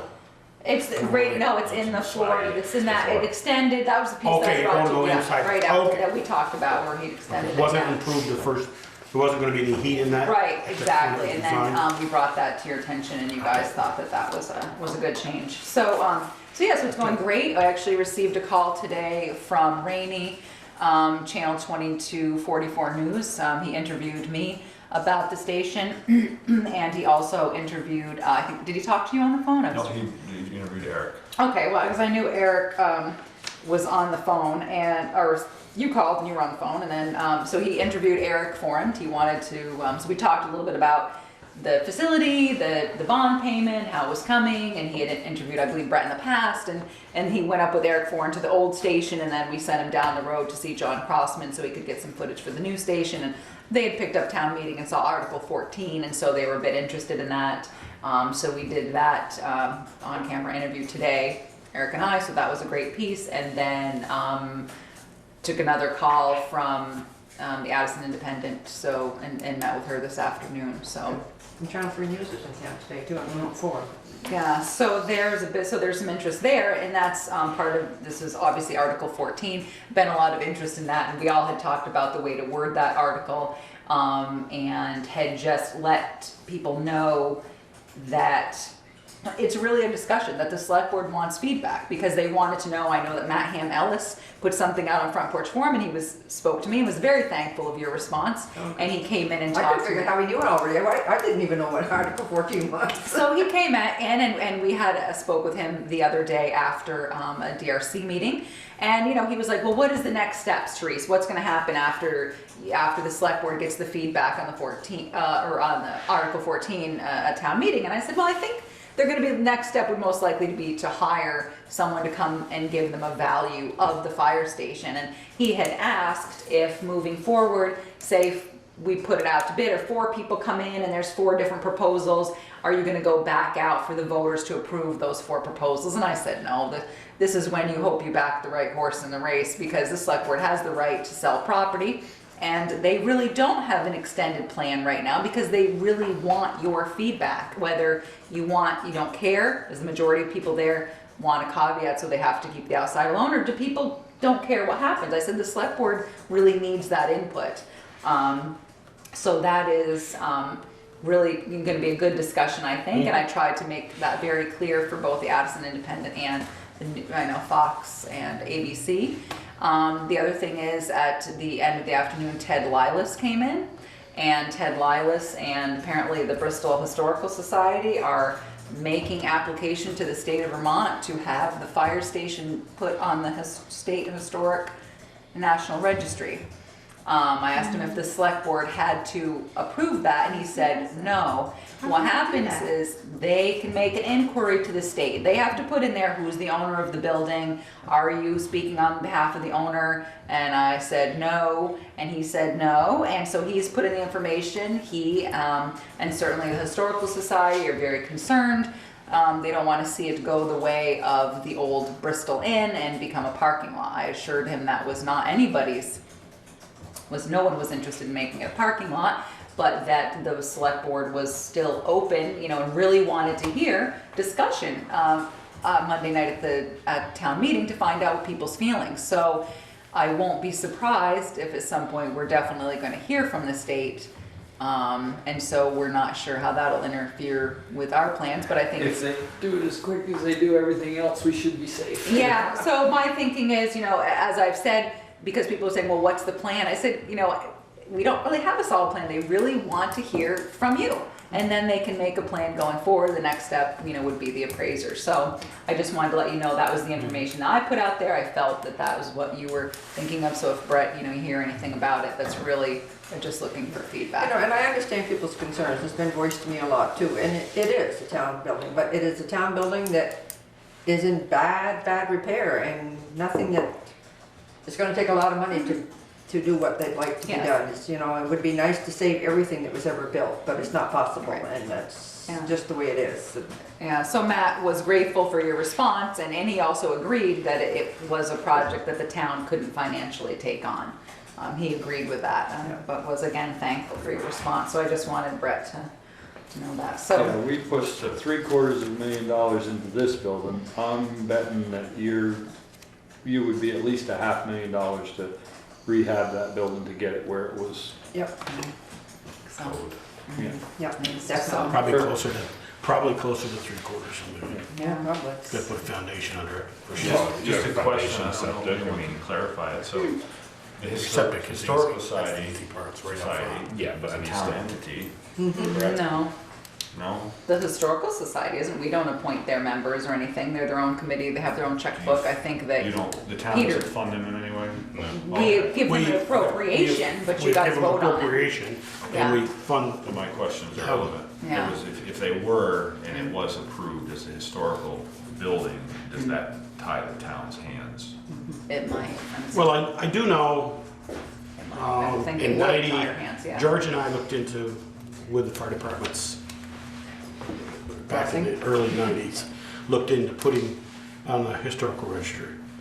And then there was a lot of, you're gonna tie your hands if we're gonna give you that plaque. You know, and we didn't think we could put the bell back in the tower, or do the, you know, there's a steel I-beam in the attic to hold the tower up. Could we do that work?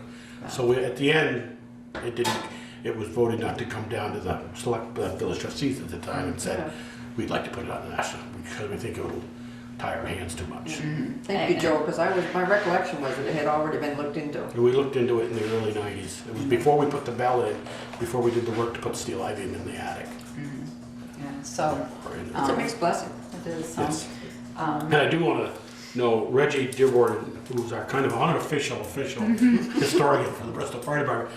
We've been doing some research, and we're narrowing it down to, this is one of two of the oldest active fire stations in the United States. wow, it's terrific. We found some in 1902, 1911. It says they're the oldest, and we keep saying, ours is, you know, a teenager then by then. That's great. So the last thing that I have under this is for the awarding the bid for the water line and road installation. And they're gonna let Peter talk a little bit about this, because there's been a big change of plans. Yes, we'll speak later. I received a call from 802 Excavating too, that we'll have to chat about later, you and I. Oh, I knew that was coming. So, anyways, the low bidder, we received bids from Masterson's, from Acker, from Parker Excavating, and Naylor and Breen. The low bidder by $20,000 was Masterson Excavating. The day of the bid was due on Friday at 3. Peaker had met with Alan Heisinger with an idea that Peaker had, because he was concerned about frost in the road, and I'll let you articulate your plan. So part of the problem with building the road now is we'd be building on frost. We're gonna have to take out more material than what is needed to put our road back in. And our bid is bid by the yard, therefore it would end up costing us more money. So the question to Alan was, can we put in a section of water line so that we can set the pole and then come back and do the rest of the water line and the road after the frost is out of the ground? And his answer, the short answer was yes. So then from there, Therese contacted Naylor and Breen to make sure we weren't gonna mess up. We had to have a date that the water had to be in by. So that was. So they could charge their, or not charge, test their Test the sprinkler sprinklers system, and and everything. it was on April 20th? Yeah. So that pushes us out far enough so the frost should be gone. And with that, Josh had a letter stating that he couldn't start until what, the 14th? Right, he said with our current schedule, we 14th. could start the project on March 14th. March 14th, which put him by our deadline. So in light of this new plan, we called him and he said that he could get the pipe in past where the pole had to go by the 4th. And we also asked that By the because 4th of March, March. because that's our deadline from GMP. And what we should also say is that Naylor and Breen, Parker Excavating, and Chris Acker himself were here. So we were able to ask them all these questions as well, and they agreed with the change, that to put the 60 feet of pipe in made more sense now, and it was a cost savings later. So we did have this discussion, open discussion with them, and then because, you know, they saw Josh's bid, we opened them all, had a public meeting and had a little discussion about it, or a lengthy discussion about it, and we did reach out to Josh, and since he could make the deadline to have the pipe in by March 4th, then we felt that was And the he's right the thing low to do. bid also. And he's a significantly low bidder. $20,000, that's. Yeah, Well, $20,000, one of the other bids did have a cross contingency in it of $6,000. yeah, You know, so if we waited for the frost to come out, we'd save So that's- 6 grand, that's so it's still Still $15,000. $14,000 difference. yeah. So it was a significant difference, and so I did reach out this morning to Green Mountain Engineering, and Jamie is going to meet yourself and Josh or one of those people tomorrow on site at 9 to go, because Peaker's idea was, okay, we'll install the pipe and then also kind of have GMP come in on the existing road that they don't have a problem with, and we'll put some stone down so that they can put their pole in and be happy, because GMP has not been happy with our attempts to bring the road to the way that they would like it. And if we moved forward and they were gonna charge us over $225 an hour to hold the pole. And I was like, wait a minute, you held the pole on Taylor Ave for nothing. And they're like, yeah, we were in the town's right of way, but this is still private property. So it was just an additional cost. So I think that, Oh, certainly. they're playing, that's Well, why remember I was this. so annoyed with I talked about the traffic control and all that. If we can't get our power, we have a policy that requires permit to work in the right of way, anything that wasn't an It's emergency. $225 permit. No, but it would require a permit and it would require traffic control. Which they're usually not there long enough. It would usually take them longer to set the signs up than but everybody else has to do it, and So this water line is going to obviously go start the other side of West Street. It's gonna on the start basically in north the side. middle of West Street is where they're gonna do the wet But is he tap. gonna do, gonna do That- 60 feet and cap it on each end. but should we do that 60 feet, what's in the pavement, and not until plants open?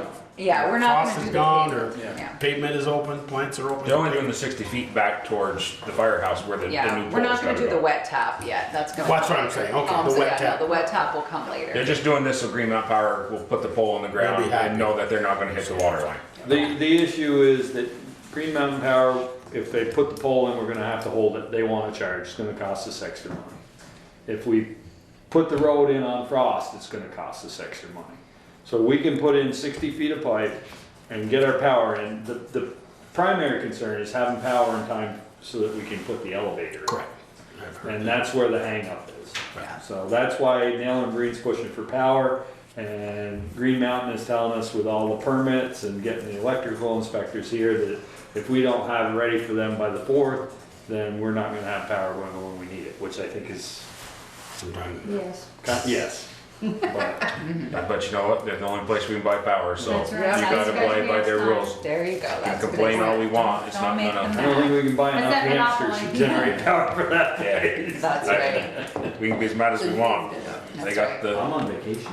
Oh, you are. Yeah, but that's how come I got all the fun of dealing with all these contractors Yes. who are all friends and Yeah. who called me all weekend with different angles, and it's like, You butcher bid. So, yeah, so what That's what you we're need looking to for do. is a motion from the board to award the bid to Masterson Oh, so- excavating for a not to exceed of $42,948. I'll make that motion. so we have a motion, do we have a second? I'll second. We have a second, any further discussion? All those in favor to accept Masterson's bid, say aye. Aye. Opposed? Can Josh do it with a cast All right. iron? Thank you. That's all of that motion. Chief Rose, anything else you wanna talk about? No, if I could just say a word before I depart. Sure.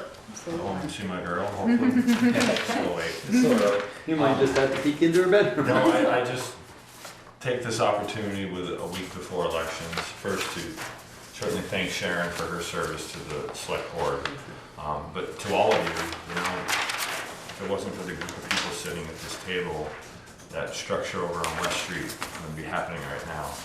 I don't have to tell any of you, it's been a long road to get here, but it was a road worth taking now, seeing what's being built over there, and working with the community. But Therese, our town administrator, and you folks. I understand, you know, everybody has their own opinions and everything, but collectively, you folks represent the town of Bristol, and, you know, I think have the town's best interest in mind. And I just think it's worth saying to you folks and to those watching that I really appreciate everything you guys have done for us, for your fire department, for the town's fire department, for the last couple of years especially.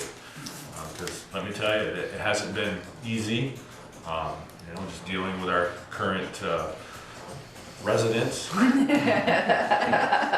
has grumbled, have they? We are doing just fine. We are getting by, so.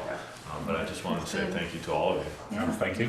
Well, thank you for I wish you all those who are up for re-election the best of luck next week. Just me? Just you, okay? Just me. Sharon's retiring. I am, and the fact that that fire station is going up is one of the things that helped me make my decision. Well, I I'm hope you determined to get enjoy that. your every other Monday night off. I may sit over there and bug them, I don't know. Hear any more about the mini pumper? I did. Just that it's, so Joel's question was about the hose reel mini pumper truck that's been over in Latham, New York for 5 weeks now. But the report I got from our truck captain on Friday was they were putting it back together. They were hoping today to perform the pump test, which it should pass. So with the ultimate goal of that truck being returned by the end of the week to the town, so. So we ended up putting the brand new one in. We had, as Joel said, the other one was too far gone, and for a truck, it's gonna be around at least another, I would foresee 12 to 15 years. It was a very good investment, Good investment for sure. considering it's 23 years old already. Yeah. So, $1,000 a year. Yeah. Thank you. have a good night, everybody. Thank you for everything as well. So, it's just number one. Yeah. We skipped. Yeah.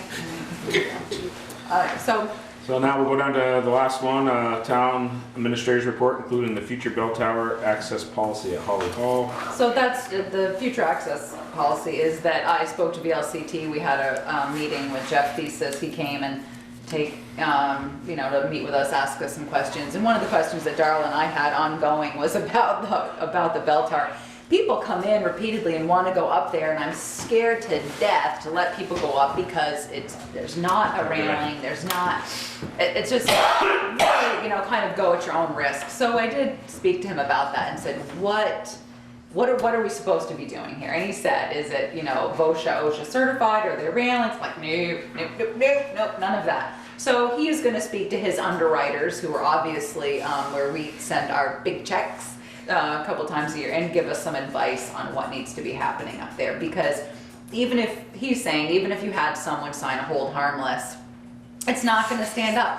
It's not gonna matter. And he just said, you know, it's just, you know, it's an old hall. It ain't worth a pen. That's right. And he said it's an old hall, it's a beautiful hall, but it is not going to, it's just not gonna stand up. Don't take the bill to Well, court. and if they get up there, you're not worried about getting up there, what happens if they fall off the Well, side of the exactly, and you know, we've had slides? people go up and we try to deter people from it, but because we have no policy and so I just asked him for a little bit of guidance, and so we should be hearing back from that. Here's the policy, Go up there. access. Yeah, well, that's it. On that. Well, it's also, Authorized personnel only. yeah, well, I'll tell you, he's even saying that town personnel, that was one of the caveats, that he is I going to didn't say have. tell, I said authorized. Well, Whatever you authorize. He's not authorizing, he's saying he's not even sure about allowing town employees up there because you're not tied off, et cetera, so, Why that railing's as good as the day it was put there. I put that in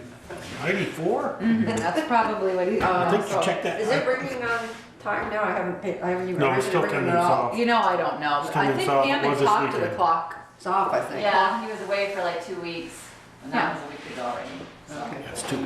So, yeah, you know what's funny is you don't hear it. We don't, even in the basement, you just don't hear it, whether you tune it out or what. It's just, when I was in the office underneath, you didn't hear it. So, I haven't heard it in a while. So I put the copy of the audit in your boxes. If you don't want it, if you could put it back in my box, or when you're done looking at it, put it back in my box, that would be terrific. Because we only get so many of them. We did put the PDF we received today, so Pam will be putting the PDF of the audit, thank you, up on the website. If you have any questions about the audit, I'm not sure if you want me to schedule that as a line item next time, or do you wanna just come to me if you have an issue? I'll just come to you. I just go with you. No line on it if we didn't approve the audit, Yeah. right? Okay, so, the other thing is I handed out to you tonight is a copy of my testimony that I will be giving tomorrow at the House Institution and Corrections Committee, to, hopefully bring home, solidify our need for $143,860.24. Yeah. So, Brett, Good. I wonder what that was. I thought it was maybe another insert into the town report. no, Brian, Peeker, and I are gonna go tomorrow. I have to testify at 2:15.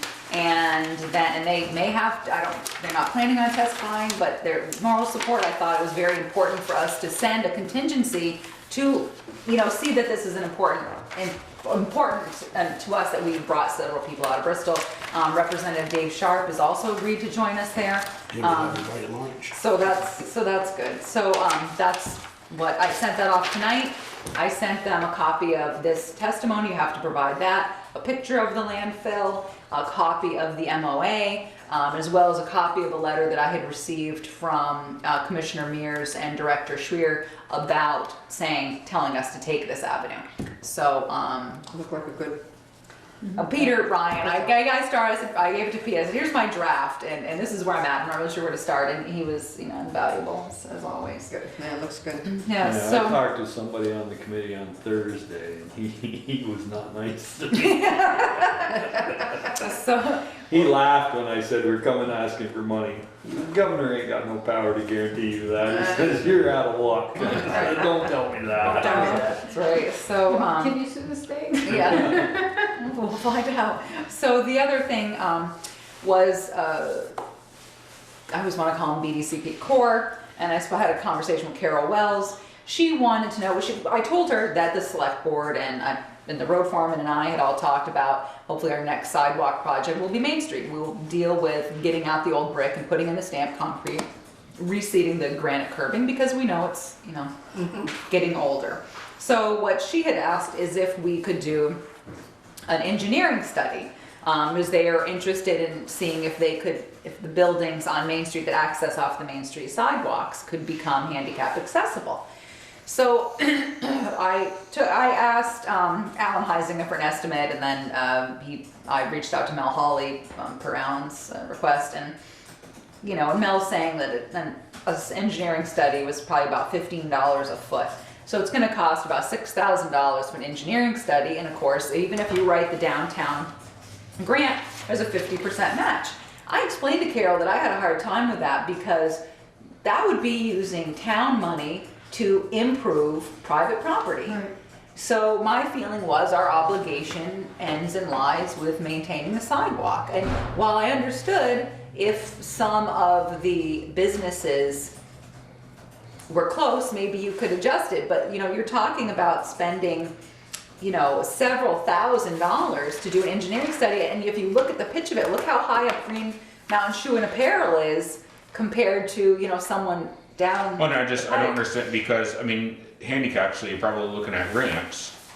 And, Or a two-tiered sidewalk, or, I well, don't know. I think you'd have to do ramps for the wheelchair accessibility if you're gonna do that. Well- As far as the pitch that you need I for know. elevation for every foot and rise, there's Yeah. not enough room in between each store to do. Well, that's what I thought, and then to I do know that. there's some places Right, you that look at Joel the can city just of do 2 feet, two-tiered sidewalk, so this sidewalk, but they have to Some of them raise are it up. narrow. You Yeah. gotta go up, and then you gotta go down this way, Right. and keep going down the sidewalk. Yeah, so I told her I wasn't sure how the select board was I gonna guess- feel about taking, obviously half this money of $6,000. I actually think that's probably on the low end if it's 15 a square foot, $6,000. So it'd be $3,000 out of the, either out of sidewalks or roads or capital building to fund an engineering study. And I guess my thought would be to, Brian, you had mentioned, the first one here on the corner, I'm not picking on them. You got 4 steps to go Yes, down. of course. If you could get inside the door with a wheelchair, which I Question if you can. Right, question if you can, and I do feel sorry for people with wheelchairs, I really do. of course. But can they just get inside the door and then not be able shop in the store because the store's not ADA compliant. Yeah, that's a good one. I'm And not I'm willing not to sure. spend taxpayers' money to make the sidewalk higher, and then you get in there and you can't really shop because they're not ADA compliant. Well, that's a good point, and this is the core asking, I'm not sure if they've polled all of the businesses on Main Street, and Carol said, of course, she would write the grant, for a fee, but I said, The ones on that side yeah, are all handicap accessible. not all of them, but some of them are through the back now because of Prince Lane, and that Right. was my thinking. And I explained to Carol that we were going to be we wanted to write that grant next year to get money for, to matching, to put in the sidewalks, to do the stamped concrete, to reset the granite curbing. So I said, we don't want you applying if it's gonna hurt us because we want it, but I don't want to be biased, and I feel like I'm giving you biased, testimony here, but you guys need to decide. I don't know what to tell her, but I was concerned about it. I mean, I think if there was a real good way of doing it, but I just don't think there's any good way of doing it without eating up all the sidewalk completely for every single storefront. And then I don't think there's a lot of stores I mean, they're gonna have to rearrange the door fronts. I mean, because those doors aren't gonna be. You can't have the doors that are on half of the doors on Main Street and be able to use with a I wheelchair. don't think there's a one, at least going down on this side. So I mean, I don't know. If you do that with the sidewalks, you raise the sidewalks, whatever, all those people that have their outside tables and that, they won't have them anymore. I don't know. I mean, I don't go think back to, Picker did it before I started working for the National Bank of Middlebury when they moved up into Bristol, where Bobcat is now. You raised that sidewalk 5 or 6 inches in the slope so they could take wheelchairs, and that business that moved in there paid for it all. Didn't ask the town for a dime. Yeah. Seems to me it's, National Bank Okay. of Bobcat. So Well, you're that was the first not, so you're location not for really in Bobcat. favor. First well, time no, I heard I think they're just gonna tell us that it's nearly impossible without spending an awful lot of I mean, money. we did Yeah. a lot of work on Prince Lane where you can get to almost every one of those now businesses with On that wheelchairs. side, on that On north- side, on the yeah. On the north side. So, Yeah, it is unfortunate on the other side, but It is, yes. okay. So that's why. I know they're very accommodating about coming out to people who, Yeah. So, last thing was, kind of going back to the bid, the water line bid. I, just want to reiterate for the board, in case you receive any future questions. I addressed a concern today and said, the select board has the right to refuse any and all bids. There was a concern that because the scope of the project was changed, that we should have gone back out to bid. I explained that we don't have time for that this bid needs to be completed by March 4th. And so that's the way it went, that this is the way that the bid was awarded to the significantly lower bidder. And I spoke to our town attorney today as well, and he said that we're doing all the right things. We're adhering to our purchasing policy. You have the right, you could refuse any, he said you could have taken the highest bidder. You could have done whatever the select board felt was in the best interest. And just because the scope of the project changed, didn't create any, we were under no liability or to go back out to bid. He But said the you four could have bidders- hired anyone. 4 bidders were at the table, knew the scope of the work, Yes. and they all bid still. Well, they'd already bid ahead of time, and then the scope of the work changed when we discussed that with them the day that we opened bid. So I think that there may be some people who are saying, well, I didn't bid on it. I could have done your lesser scope, but I didn't bid on the big package because I didn't have time to get it done. Well, we didn't, at the time, we were all good I was faith. going on vacation, I didn't bid because I knew I couldn't meet Yeah. I couldn't meet it, and it changed where I could have, and that's part of being in the construction business. I addressed this with them this Yeah. morning and said, well, I'm gonna talk to Teresa anyways. Yeah. So I just wanted to let you know that I did, follow up with the town attorney. I felt that we were in the right to do this, and we were in the right. And we could ask anybody to bid. We could have gone and picked, Joe Schmo up and said, we want you to do it for this. And if we'd done that, the select board would have been well within their right. So I just want you to be aware that if you, have any conflict, that you acted well within your rights. And that's the rules. So we have one thing for executive session, and that's it. go for it, Michelle. Michelle, she's busy. Have a good night, sir. Thanks. Good night. See you, Jim. Hi, Jim. Make a motion to go into executive session to discuss the appointment, employment, or evaluation of a public officer or employee per 1 VSA, section 313, subsection A, subsection 3. Good job. We have a motion, do we have a second? Second. We have a second. Any discussion? All those in favor say aye. Aye. We are now in executive session. I'll say it louder because